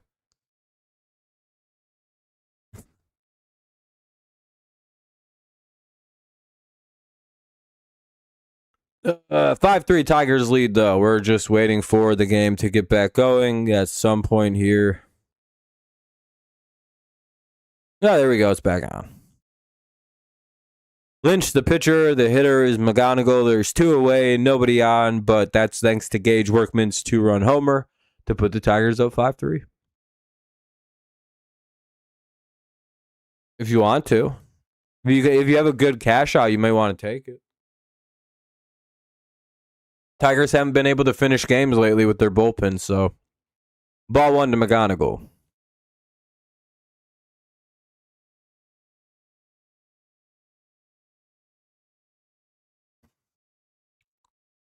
.3-0 actually now. They missed a couple pitches. All right, so McGonigal's ahead 3-0. Workman and Torque. I was going to say, didn't they both play at Arizona State? So it's 3-0. Hopefully we can get a walk here. Hey, McGonigal walks. So now we'll see Colt Keith against the lefty.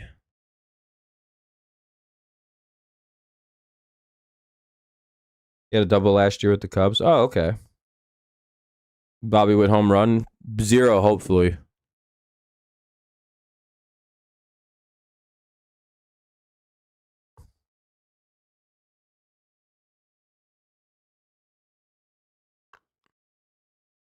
So 1 on, 2 out for Colt Keith. Bad luck to get a lefty versus Colt.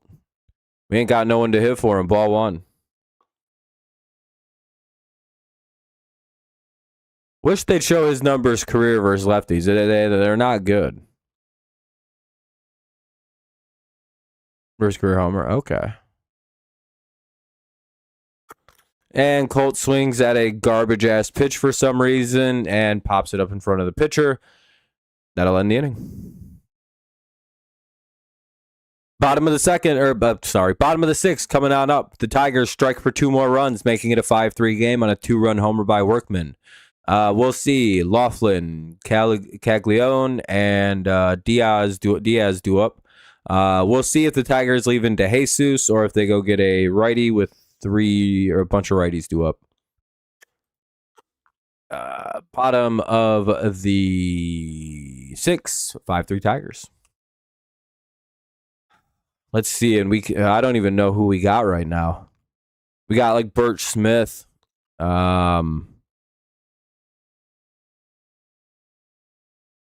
Finnegan not till the end of the game. Jansen not till the end of the game.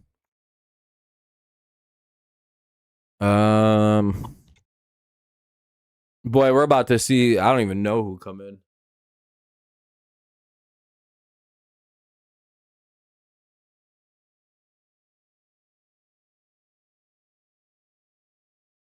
However, with Caglione batting second, and him being like more big power threat, do you just leave the lefty in there, hope that Laughlin gets taken care of by the lefty, and then you get lefty versus Caglione?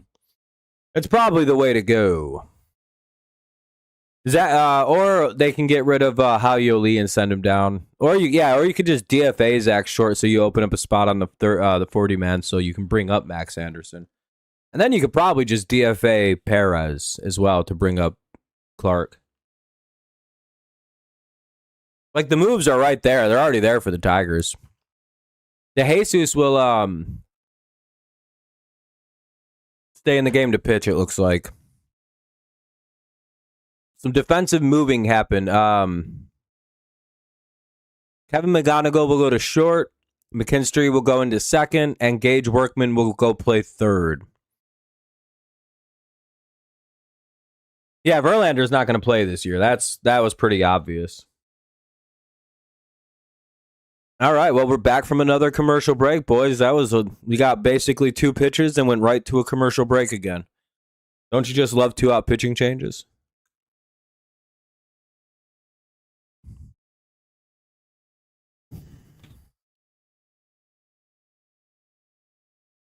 I mean, signing Verlander was always a 50-50 thing if he was going to even be able to play this year. And if he did, it'd be like, well, how long till, he gets hurt? He's fucking 43. They don't have that kind of long shelf life when you pitch. Not his style.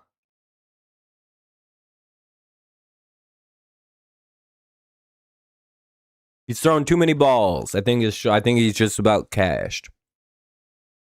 Tigers having pitch comm issues. That's what's taking a second here. I mean, you could do Paul DeYoung, try him out, but he sucks at hitting, so doesn't really fix anything. I don't know why we haven't tried out Max Anderson yet.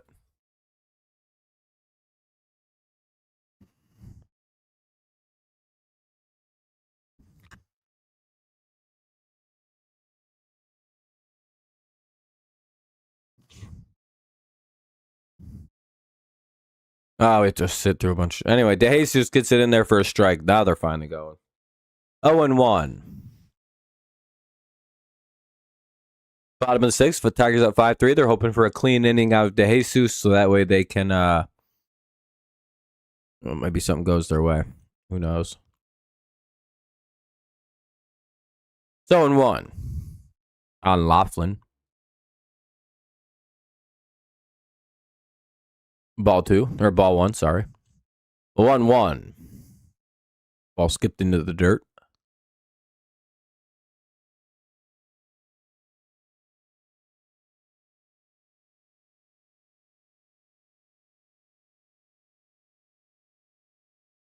That'll be strike 2. It's 1-2 now on Laughlin. All right, keep good up the good pitch and let's see if we can do it. That's ball 2. 2-2.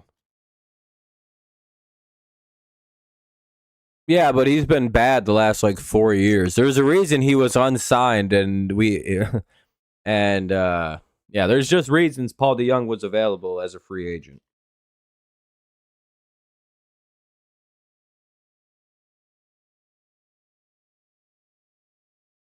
There was reasons for that.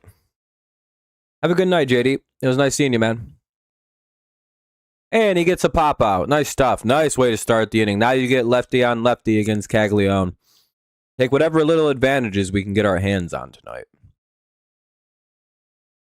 And I'm guessing this is why De Jesus is still in the game at this point. So we'll probably see another pitching change in this inning.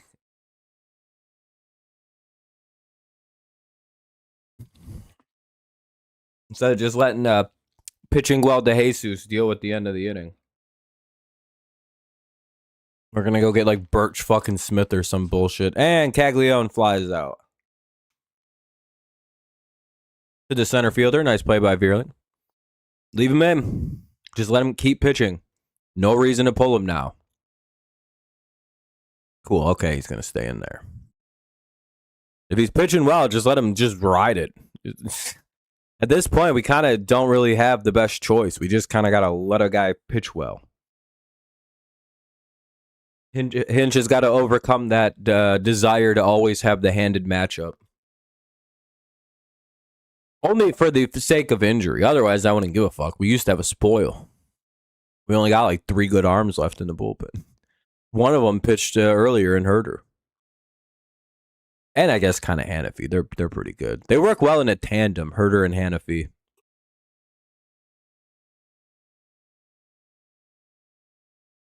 Double H Law. Hannafy and Herder. Personal injury attorneys. 1-2. You're not getting the right.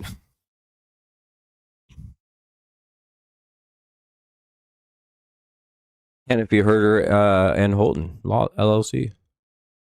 Triple H law firm.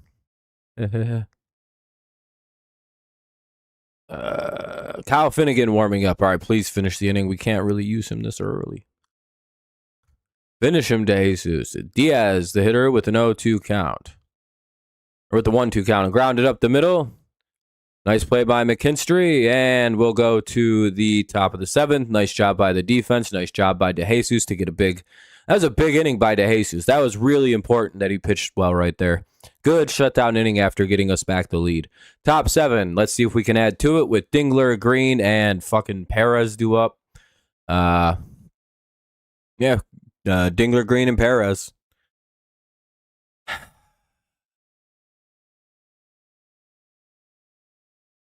So we'll start the inning with at least 1 out, and we'll see what Green and Dingler and Green can do. Hopefully the first 2 guys can reach, or else the inning's over.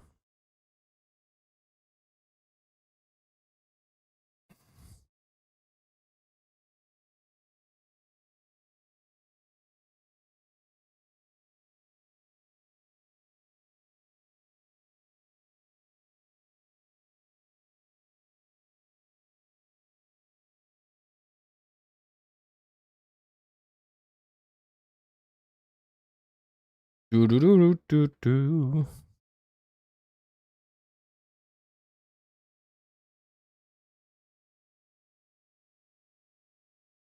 Dingler, Green, and Perez.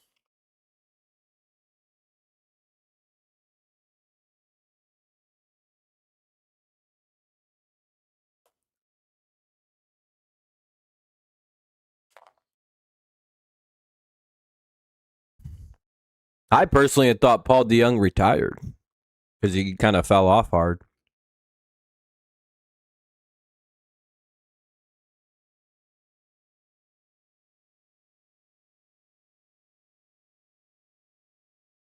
Either way, Dingler, Green, and Perez do up here in the top of the 7th. I'm going to go get some soda pop. Very thirsty. Could use a little bit more pop.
It's 1-2 on Dingler. Damn, this inning started fast. 1-2 on Dingler.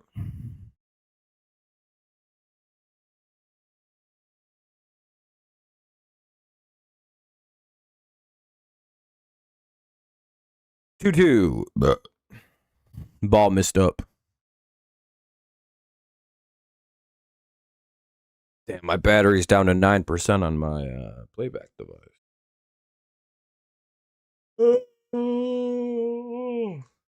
Wonder how long that'll last for. 3-2. Way to battle back by Dingler.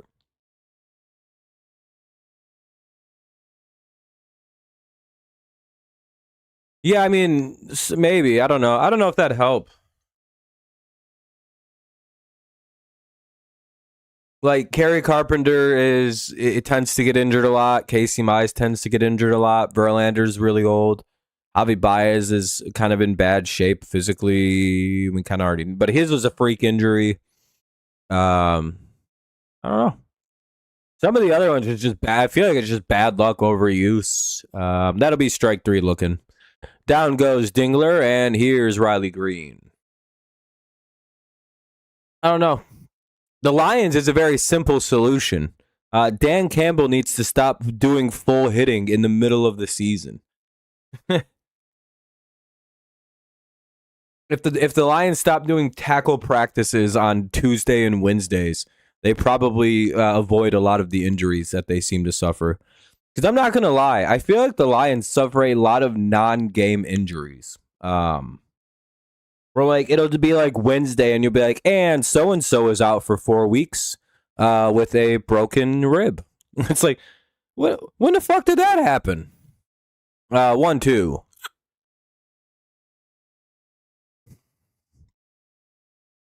But the Lions, I think, just need to stop hitting each other in practice as often as they do.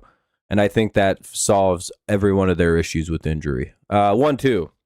Because whenever you hear anybody talk about the Lions that comes to the team or leaves it, they talk about how hard they practice. Like they do full hitting. And everyone looks shocked that a team does that. And again, it makes the Lions a really aggressive, playing hard team. And they do things well. But at the same point, it's like at some point you don't have to do that. So you're like by now, like there's a culture established. You don't actually have to keep doing that now, Dan.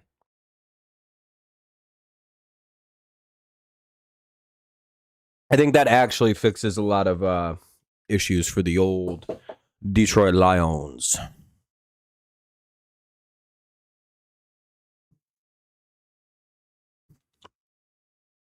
Because a lot of their injuries are like wear and tear injuries, and it's like I don't feel like that should be happening as early as it does.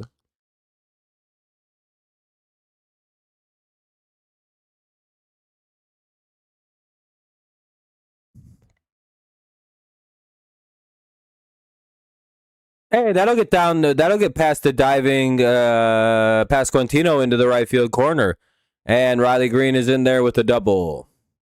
Runner at second, one away. Here's Wenciel Perez. Runner at second. Here's Perez. Most likely 2 away coming. 1 out right now. Wonder what Perez does here. Blasts a home run. Be like, fuck yeah. Are we thinking a Perez bomb? A P bomb? WP? BOMB? WPMB? A Wenciel Perez?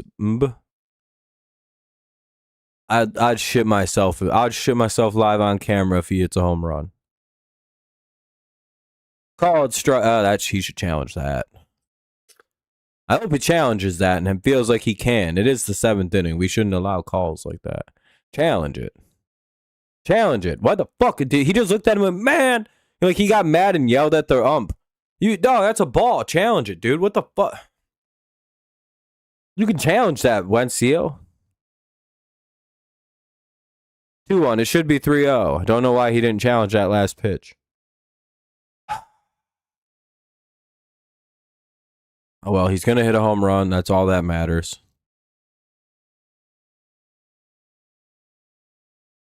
Never mind.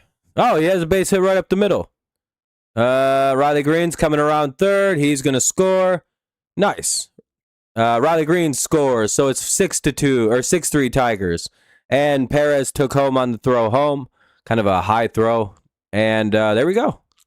Perez comes through. Hooray! That's basically a home run for Wenciel Perez. I should get some credit for calling that.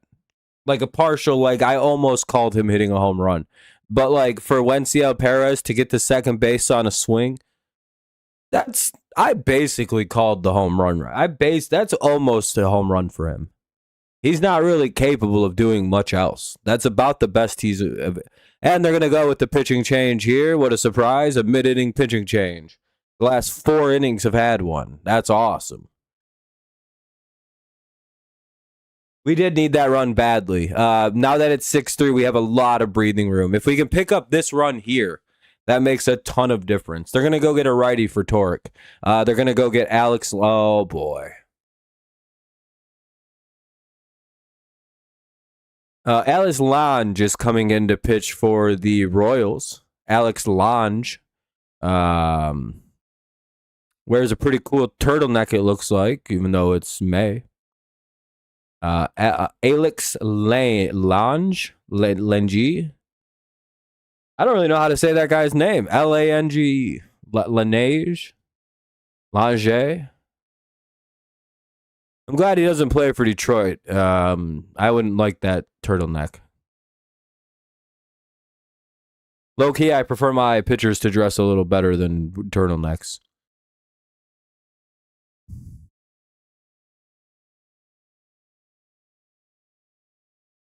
I bet you this guy throws a lot of balls, though. And if he doesn't, it's a pretty hittable pitch. That's my prognosis on Lange. Or Lange. I've never seen him before. Wouldn't even know what he looks like. I don't even know if he actually wears a turtleneck. I've been lying this whole time. Anyway, Torkelson's up to take on Lange. Interesting at bat here. By the way, I know who it is. I'm just, I'm having fun. I shouldn't have to explain myself to anybody, but people are like, this guy doesn't know who Alex Lange is. He played for Detroit. How does he not know the name? Yeah, it sucks. He ended up with Kansas City. But his control issues got real bad. And I see they are not much better. Ball 1.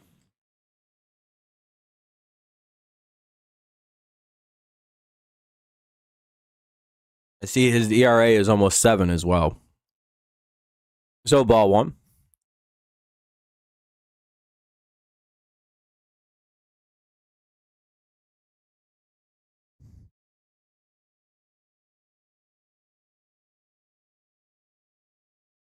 Come on, Torque. Fouls it off. It's 1-1.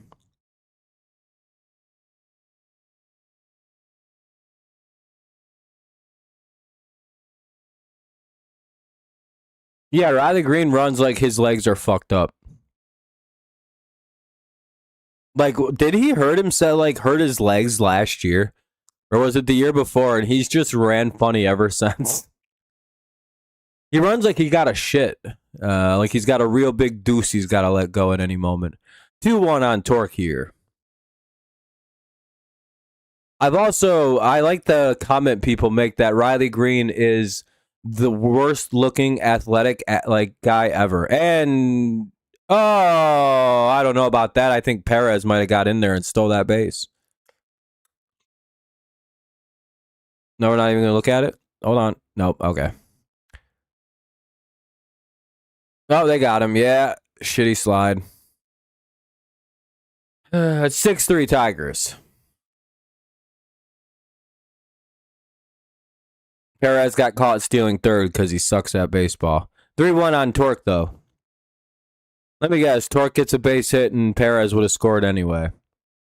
For some reason, why didn't he go on the 2 overthrows? Like, that doesn't make any sense. No, that's strike 2, I guess. All right. Yeah, Mikey, it's actually 3-1 Royals now. They took away a couple of the Tigers' runs to cheating. If you ask me a third time, Mikey, I'll tell you a different result.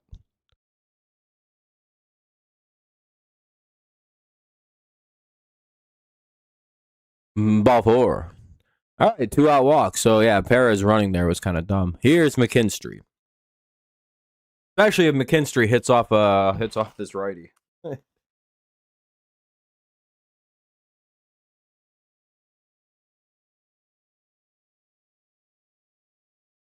Oh, never mind. McKinstry grounds out. So Perez is stealing ideas safe for now. We'll head to the bottom of the seventh here. Bottom seven coming up. It'll be Isbel, Garcia, and Witt Jr. Isbel, Garcia, Witt Jr. 9, 1, and 2. 9, and then top of the order. Who knows basketball? I don't know. Because he's stupid. And I don't know. I kind of blame our base running coaches. I like Perez is like slow. I don't know. He just doesn't hustle. He doesn't play hard. That's the issue.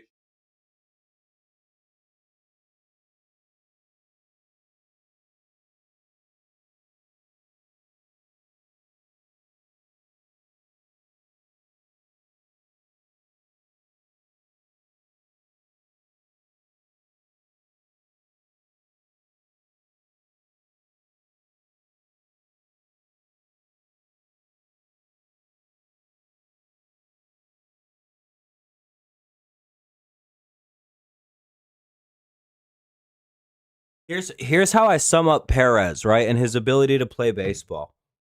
Perez was given the green light to steal on that. Obviously, he was told he can steal third if there's a pitch.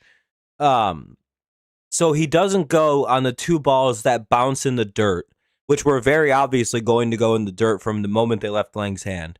But he goes on the one that's inside, like trying to steal third. Like it's a right-handed batter, and these are pitches missing in the left side of the batter's box that he doesn't go on, but he tries to steal on the pitch going inside where the catcher has like you know what I mean? It's just like the whole thing doesn't make sense to go on the pitch that he went on, ball 3, which was like I don't know. You're back.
We got a 1-1 count here on Lane Thomas, and now it's 1-2. DeJesus still pitching.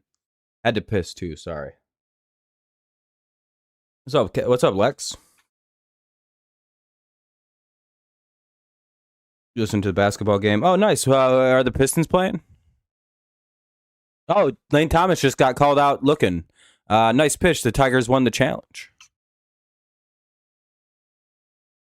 Oh, Lane challenged, but the Royals got it wrong. So the Royals are out of challenges now. One away to start off the seventh. Now up top of the order, it's Garcia, who's been a real problem today. He's 3 for 3. Really, all series, he's been a problem. Pistons play tomorrow. Okay. Bet money on the Spurs. Gotcha. And that'll be the end of DeJesus. So once again, a mid-inning pitching change. Fucking lovely. I hate these so fucking much. Oh, we've had one of these every inning this game, basically. I think the Tigers have changed pitchers almost every inning, and the Royals have the last 3, dude. This has added 30 minutes onto the game. Ugh. This game was over last night by now.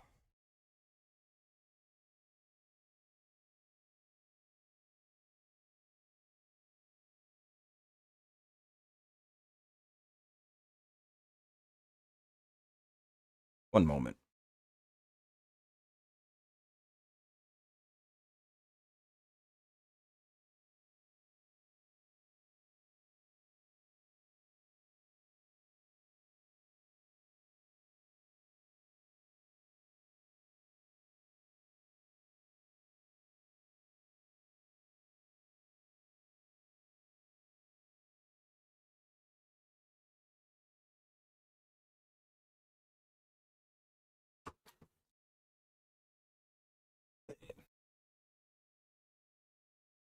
All right. Sorry, I think a fucking fruit fly went up my nose almost. Need that in my brain. That'd be a big fucking bummer.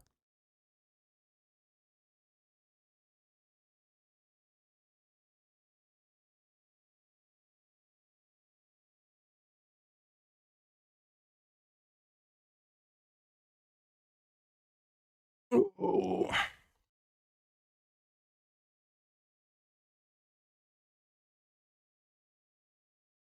Nah. Finnegan will come into pitch here in the bottom of the seventh. Hopefully he has a cleaner outing. Yeah, it's a real big bullpen game. One away for Garcia. Finnegan comes into pitch. Hopefully he has his A game tonight.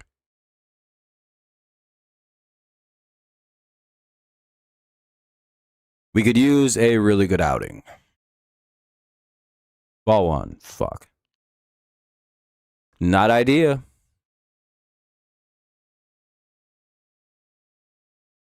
There have been more commercials than baseball in the last 40 minutes of this game.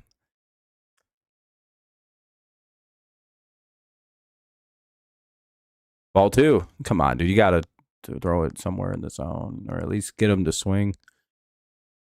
Hey. I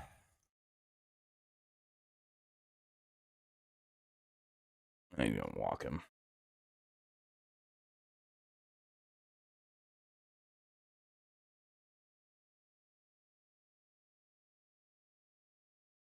Gotta throw strikes, dude. This is how you blew the last game. And he walked him on 4 pitches. Awesome. Should have just fucking left into Jesus.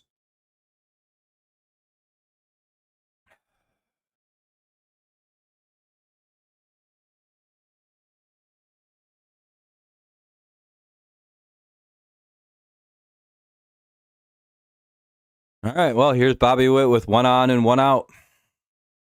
Really could use a big out here from Finnegan.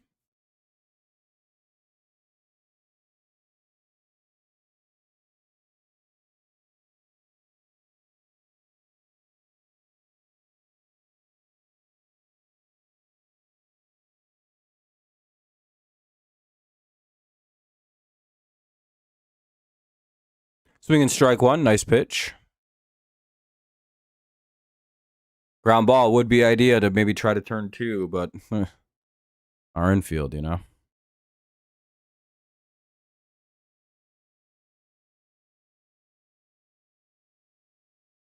Ground ball. to second to third. They got it. Double play. All right. Nice fucking job by Finnegan and McKin. Way to turn it, McKinstry. Ball was hit sharp to third. They throw it over to second. And who the fuck? Workman? Oh, no. Workman started that one. Nice job by Workman at third. Fucking fruit fly in my room, dog. I hate them fucking things.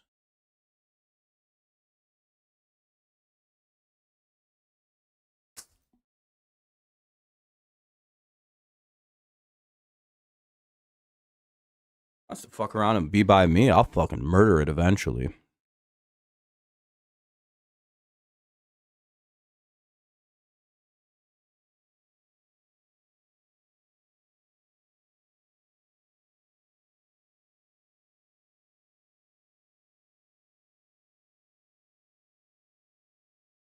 Either way, top 8 coming up. Tigers protect their lead at 6-3, top 8. All right, now we just need 2 more good innings of pitching.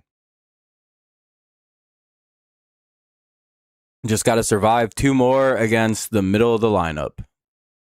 The 3 through 9 hitters, basically. If we can get through that, we're in a good spot.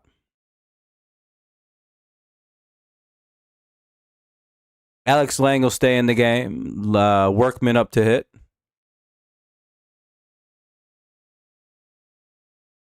Hey, maybe we get another big moment from Workman. He did start that double play.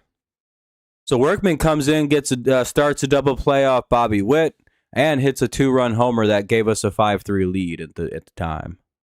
What a good call-up this has been. I feel like he's already contributed more than Lee.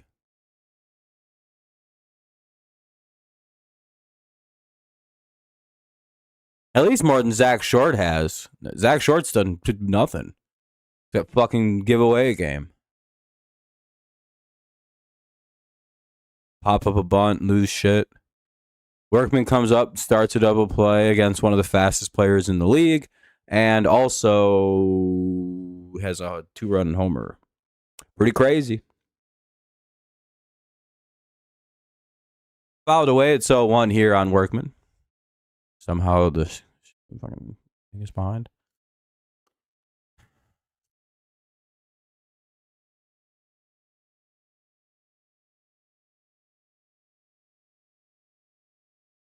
Nose is bothering me. That was a nice swing by Workman, too, earlier.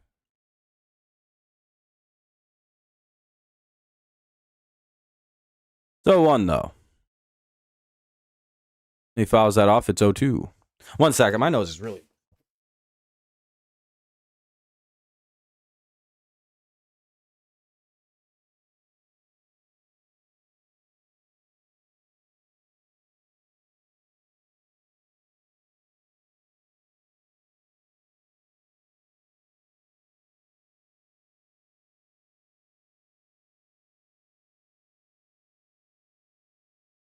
All right, there we go. Took care of that. We're good now. 1 away. Workman gets out. 1 out here in the top of the 8th. Workman has a pretty deep fly out. Here's Matt Vierling. Top of the Tigers order now. Just wait. The Royals are probably going to change their pitcher in this inning for McGonigal.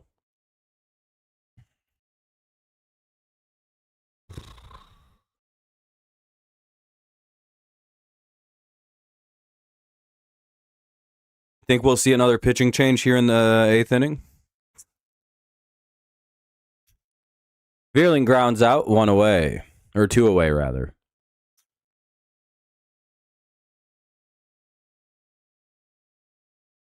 That'd be basically every inning since the 5th inning we've had a pitching change.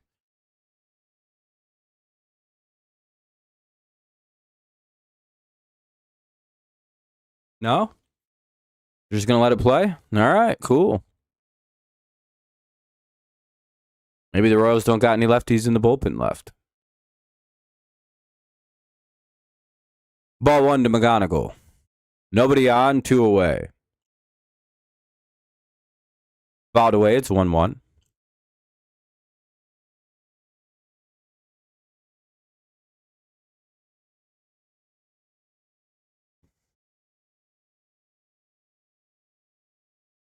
He smoked that ball, though. Rifled it foul.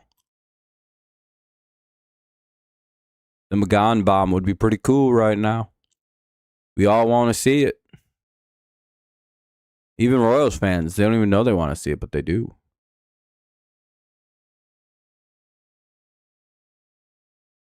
Strike 2. 1-2 now.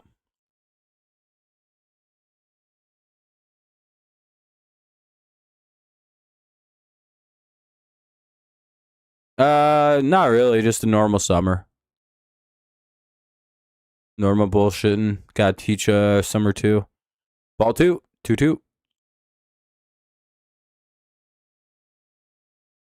McGonigal will ground out. We'll head to the bottom of the 8th. The Royals will send Pasquantino, Collins, and Jensen to the plate. Basically 3 lefties, so that's kind of a rough run.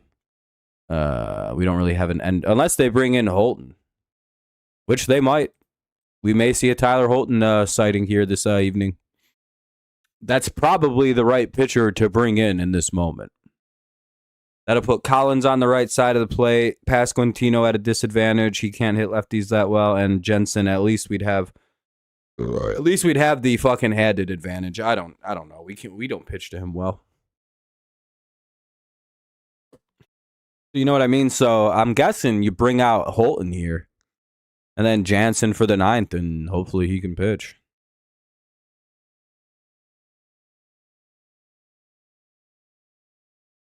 Oh, you're going to high school, JD? Congrats, man. That's awesome. I'm sure you're excited.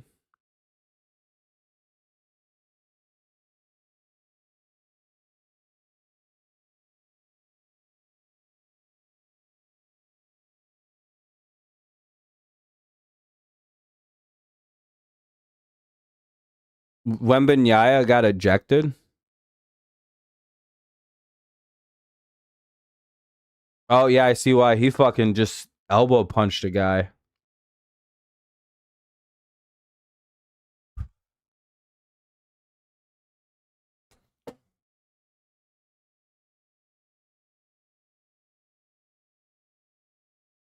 Yeah, they hit the shit out of that guy's neck. Holy shit, dude, Wemby. What's up, Allison? Nice to see you. Welcome back. Probably want to go to bed soon if you got to wake up early, though. Pasquantino, Collins, and Jensen will probably face off against Finnegan, it looks like.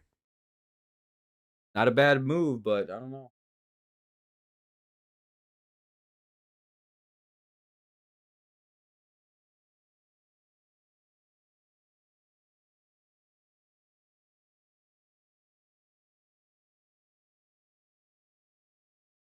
I think moving in Tyler Holton's too obvious a move, I suppose. He's probably hurt, though, knowing our luck.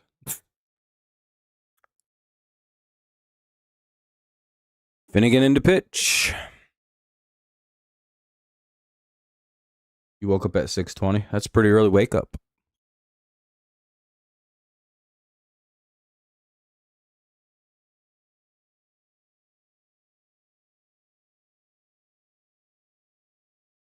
Strike 1 to Pasquantino. Called strike 1.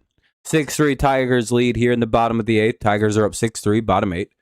Pasquantino, Collins, and Jensen. And Pasquantino gets a hit.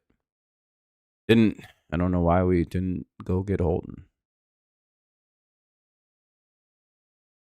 Just do a guy who's got a 700 OPS against lefties. Cool. All right, here's Collins, another lefty. We'll switch hitter on the left side. Maybe we can get a ground ball turn 2 again.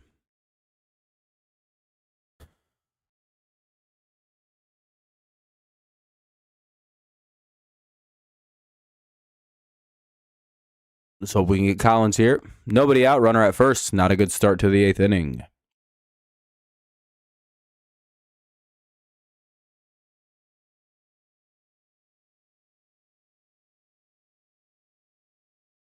Ground ball.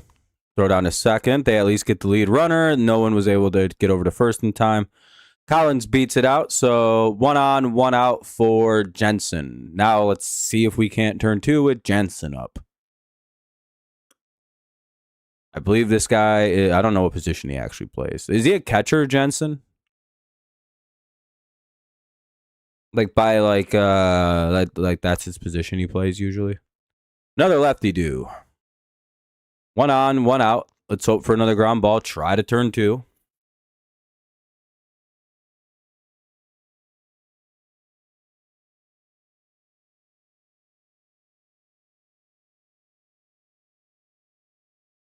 Ball 1. Fucking bullshit spot.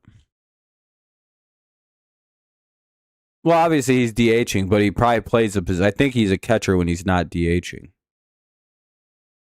But I could be wrong. Cool, Royals don't got any challenges. That's called a strike, even though it's fucking the same spot as last time. 1-1. One on, one out, 1-1 count. Swing and a miss. That's 1-2. Chased the ball out of the zone. Nice pitch by Finnegan.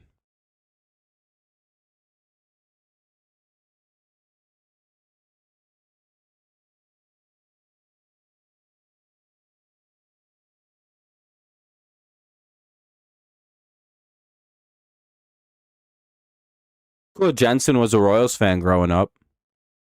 He went to the World Series for him in 2014.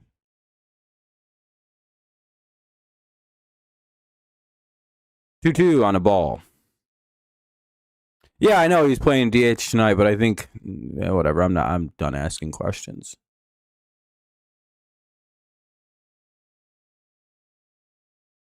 2-2.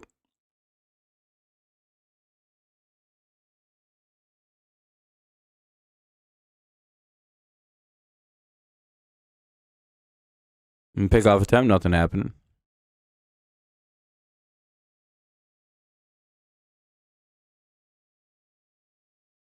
Come on, something go our way. Double play, ball.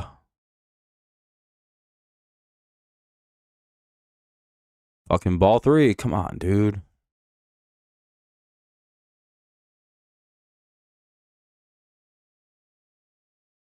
Get the out.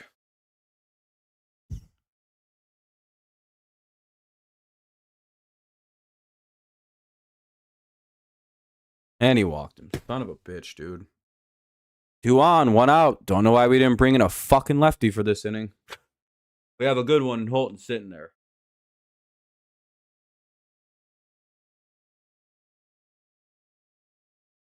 Unless Holton's going to close the game. And look at that. Another. Oh, no, it's Laughlin. Oh, now they're going to go get a new pitcher, I guess, right? Dude, we have to sit through another fucking pitching change. Ah, dude, I can't do it. I hope it's not Finch going to get him. I think it is.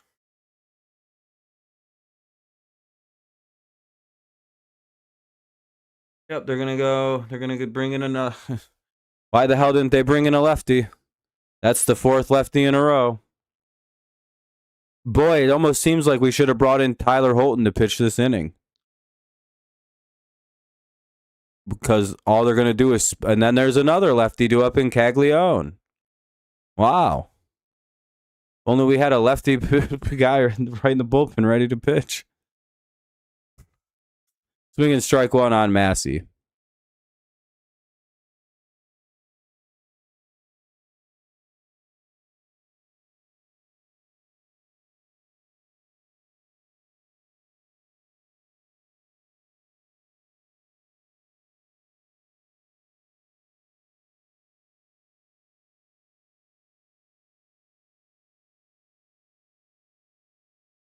Runner takes off. Stolen base easily. Oh, it was a pickoff. Never mind. Back pick try. Almost actually got him. That was pretty close for a back pick, actually. Down to second. It's 0-2 here on... no, 1-2 now on Massey. Fuck. Please don't walk him after getting ahead 0-2 again.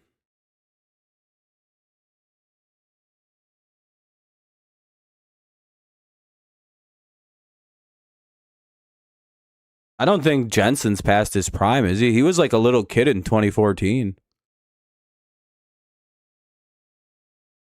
Wasn't he?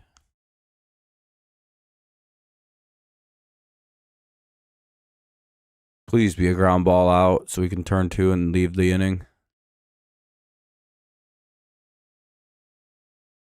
1. Got him. Double play. Oh, as long as that stands, we are out of this inning. And it looks like it will. Nice turn by McKinstry McGonigal. Whew. Are they letting it go or are they going to challenge it? Nope. All right. All right. Top 9. Oh. Finnegan gets out of it. Whew. Really? And he got him by a hair of a step, dude. Oh man. Is Jensen that old? He's 22. He was born in 2003. And he is a catcher, like I said. So I think you got the wrong Jensen. I was gonna say I don't know. They just showed his like in 2014. He was like 8. They looked like he was like a small boy with blonde hair.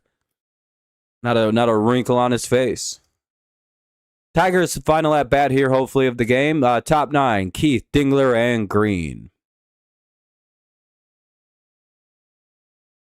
You talking about like Salvador Perez, maybe? I know Salvy's old. But I thought Jensen was their new catcher, to be honest. Steven Cruz will come into pitch for Lang. Steven Cruz will pitch to the top of the 9th. Well, no, he'd still be old, Kevin. That doesn't make sense. Like, he'd still be 38 even if he had Benjamin Button. You want to be 22. It's not. He doesn't start off age 78 and work backwards. You physically might.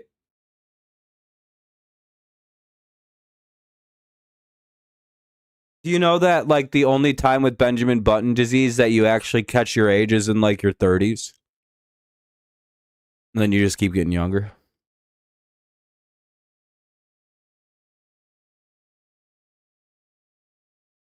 Oh, you're talking about the pitcher for the Tigers. Oh, well, that's Jansen. Yeah, Jansen's old. He's kind of all we got to pitch tonight, though. Unless they're going to bring in Holton.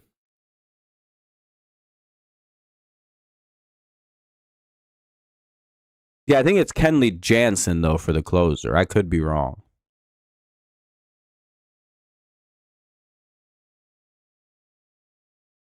Like, I don't know. Jansen just seems like a... Specifically saying Jensen in relation to Joe Mauer is what threw it off. Because it's like, well, those are 2 catchers. Oh, Joe Nathan. I misread. It's my bad. I misread Joe Nathan.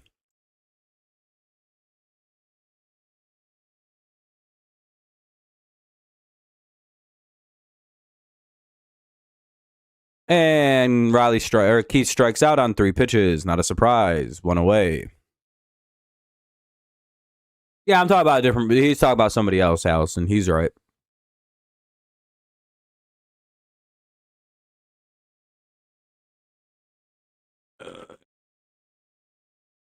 Jan. 0-1 here on Dingler. Swings and misses. Tigers probably just trying to get through this inning to get to the bottom of the 9th to try to win this game. But getting another run here would be quite nice.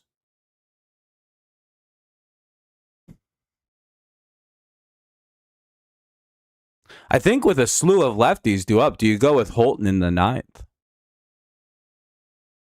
mean, they're going to bring in Kenley Jansen, but like, I don't know. 1-1 here on Dingler.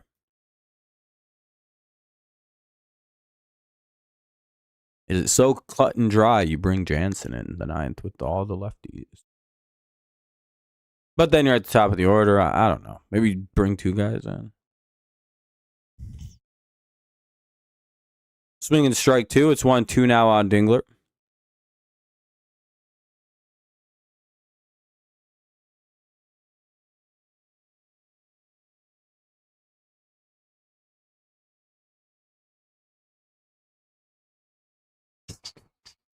Top 9. 1 away. 1-2 count here on Dingler.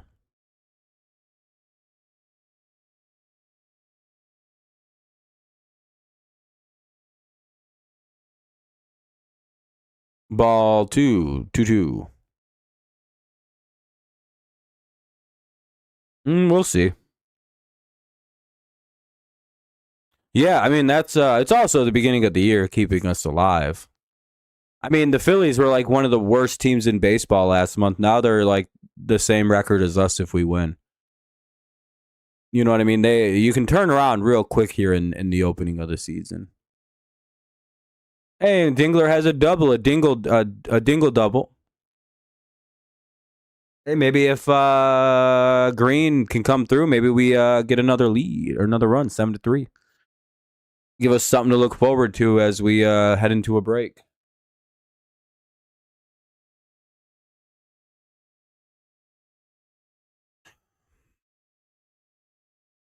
Get as many runs as possible. Here's Riley Green. He's had a good day. He's 2 for 3. Double walk and a K.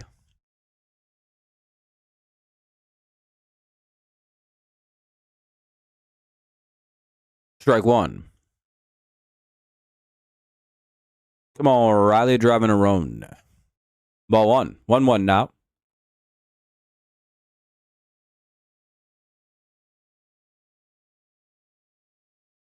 I was really inside.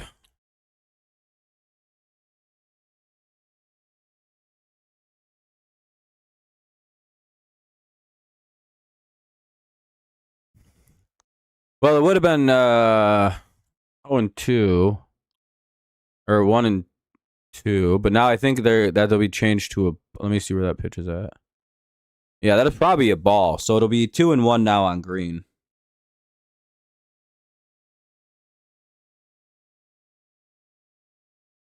Call is overturned. Tigers have a 2-1 count now. Missed by quite a bit. It's almost like this game's but 3 hours fucking long. Come on.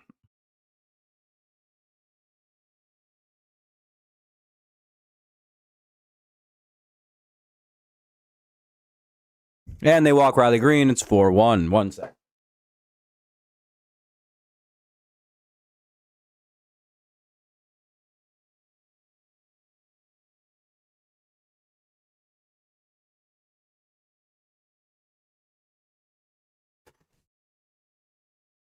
That was bothering me a bit. All right, so we have 2 on, 1 out. Here's Perez. Hopefully he can maybe get another hit. That'd be pretty cool. 2 hits in 1 game for him would be huge. Called strike 1.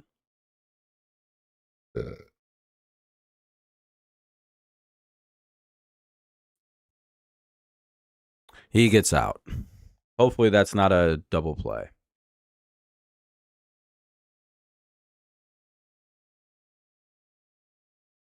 He pops out. All right, cool. Infield fly. His second infield fly of the game.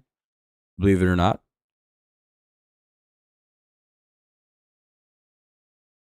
So 2 down. Runners at first and second for Spencer Torkelson.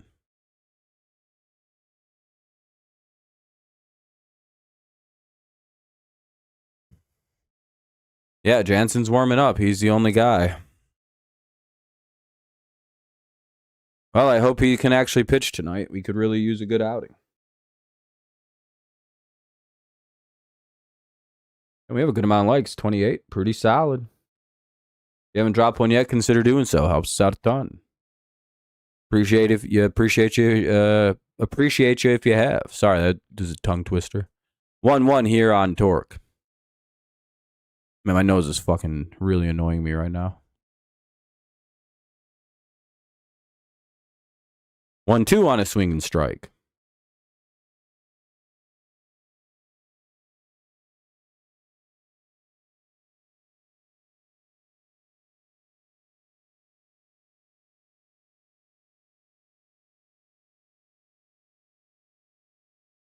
It's 1-2 here on old Torkelson, who takes time. He's got runners on first and second. There's 2 away. He's got a 1-2 count.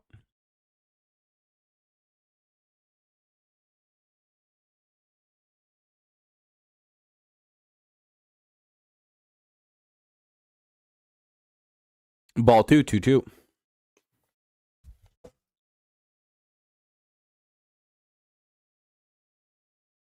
And Torque strikes out swinging. That'll be the final out of the inning. We will head to the bottom of the ninth. Kenley Jansen will come in the game for the Tigers. We'll see what he can do.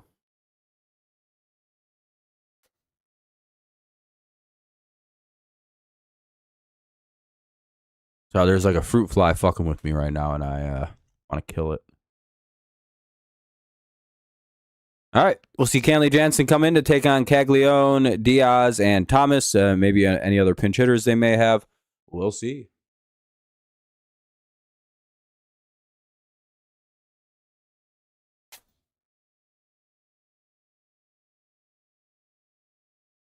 Oh no, it's super low.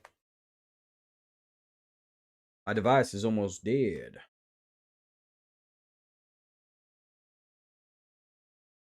Power it in. There we go. All right. Bottom of the ninth.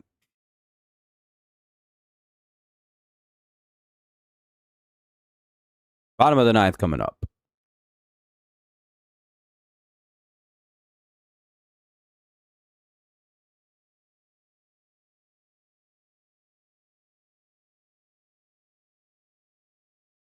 Hello, what? Oh, is it 2%, I guess? I don't know. Caglione, Diaz, and Thomas to bat this inning unless somebody gets pinch hit for. Kenley Jansen will come in for the Tigers, so we'll see how this all plays. Hopefully he can have a good outing. Oy. That would be such a good way for this game to end. Nice comeback win. Or just a win where we don't get swept and we can go to our next series not looking like the worst team alive. Go back to believing that they can win. Please pitch well, Jansen. Nice clean inning.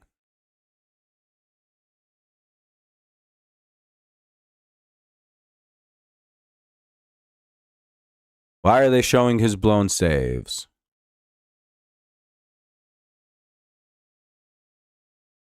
Seems like a good way to jinx the team.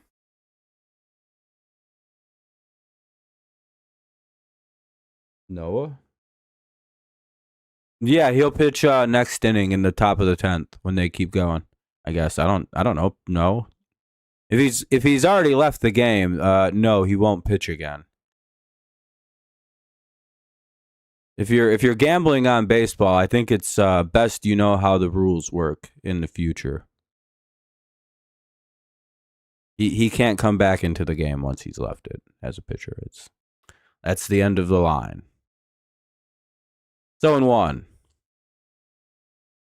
Should be 0-2 unless it stays in play. Doesn't. It's 0-2. Let's hope they get an out here. Well, it's the bottom of the ninth, so regardless, he probably won't pitch anymore. And they get Caglione to pop out, and that'll be a good start to the ninth inning, one away.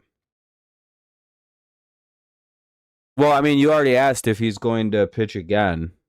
So you already know he's already pitched and left the game. So yeah, you already know the answer to that question. Or you should anyway. Starling Marte will come into a pitch for hit for Diaz. But yeah, no, he's not going to. That's not how the game works. But like again, if you don't know how baseball works, you really shouldn't be gambling on it. I say that to everyone who comes in and asks me that, by the way, Martez. Don't take it personally. Whenever someone comes in and asks if a player is going to come back into a game, it's like, no. Once they've been taken out of the game, they're out of the game in baseball.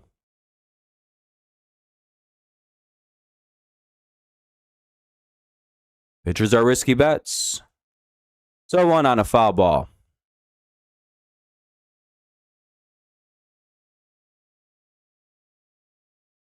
So for a good couple more pitches here, maybe get an out. Hey, they can't even challenge it. All right, they can't challenge it. Down goes Marte on a ball. But yeah, Martez, sorry to be a little bit of a jerk there, but it's like, man, I feel bad when people ask that because I'm like, dude, you shouldn't. I hope you're not risking a lot of money on these bets. 2 down. Oh, he went anyway. Never mind. He didn't hold up a swing. Never mind. That wasn't a bad call. He check swung and went past the hold up spot. So 2 away. Also, yeah, I also wouldn't bet on the Tigers. You just hit 1,000. Oh, there you go, Martez. Then you're good, man. Baseball's risky to bet on if you're not 100% on everything. It's 0-2 on Thomas. Please, Canley. One more good pitch and we can go. We can finally be winners again. Please, Canley. One pitch. I haven't seen him pitch since Atlanta, I don't think. Especially with the Tigers. Ball 1.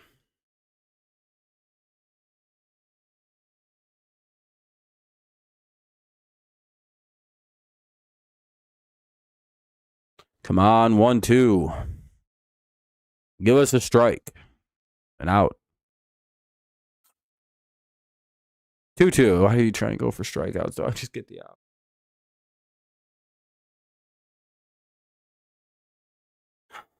The defense has been mostly good since that. Oh, 3-2. Dude, just throw a fucking strike. It's a 9-hitter. Please don't mess this up. Just throw a strike like right now. Just throw a strike in the zone. Please throw a strike, dude.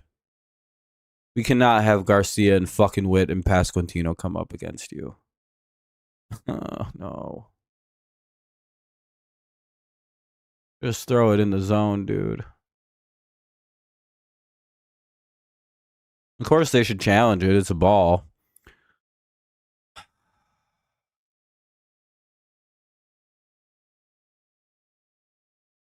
We had 2 challenges. We have 2 challenges to burn it, though.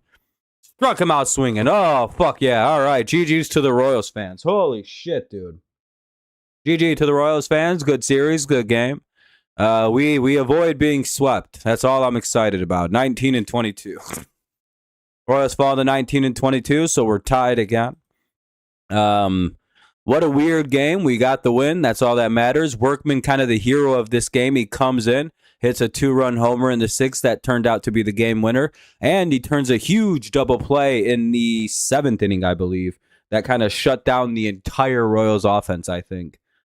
Big double play turned by Workman at 3rd in this game. I think that was the defensive play of the game, was getting Bobby Witt to hit into a double play in the 7th inning, 8th inning. One of those 2, Bobby Witt got doubled up, and that was probably the turning point in the game for the Tigers.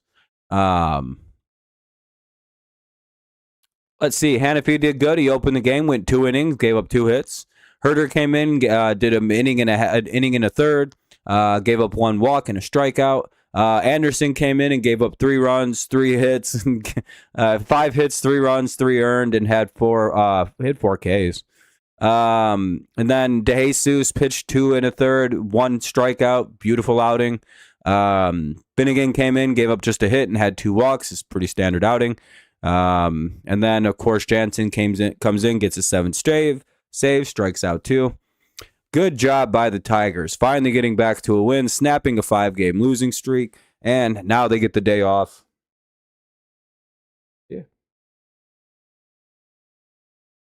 You're good, Hash, man. No worries. I should be, probably take tomorrow off just to chill. And then I'll be live for most of the games this week, unless something comes up and I get a little busy one night. But I don't think that'll happen. So we'll be live Tuesday. Let's see what Tigers game that is, or what time it is anyway. I know it's the Mets. I just don't know. 7:10 we're in New York. Ooh, we get to play in Manhattan or wherever the fuck the Mets play. Fancy. Brooklyn, probably. But yeah, we'll be playing at the Mets for 3 games. Cool. We should be live for these 2. Probably Thursday too, because it's a 1:10 game. The only ones that are tricky will be Friday, because I just don't know what I'll be doing. and then we'll cross the rest of the bridges when we get there. All right. Appreciate y'all. That was a good day. Yeah, have a great rest of your night, everybody. It's 10:30. I'm going to get out of here. It's getting pretty late for me personally. I'm going to get out of here. Probably have a little snack. Chill out for the rest of the night. Y'all have a good one. At least we're ending this series on a win. Nice to get back into the winning side of things. That was getting pretty bad. Yeah, the Tigers should be able to beat the Mets, but we also should have been able to beat the Royals and the Red Sox as well. Those were two pretty bad teams that we just got beat up on by. So we don't really have a lot of room to talk. But yeah, we'll see how we do. I appreciate everyone watching. Have a good rest of your night, everyone. As always, it's Go Lions, Go Patriots, and of course, it's always, ultimately, Go Tigers, especially when we snap our losing streaks. Have a good night. Go Tigers once again, and I'll see you on Tuesday.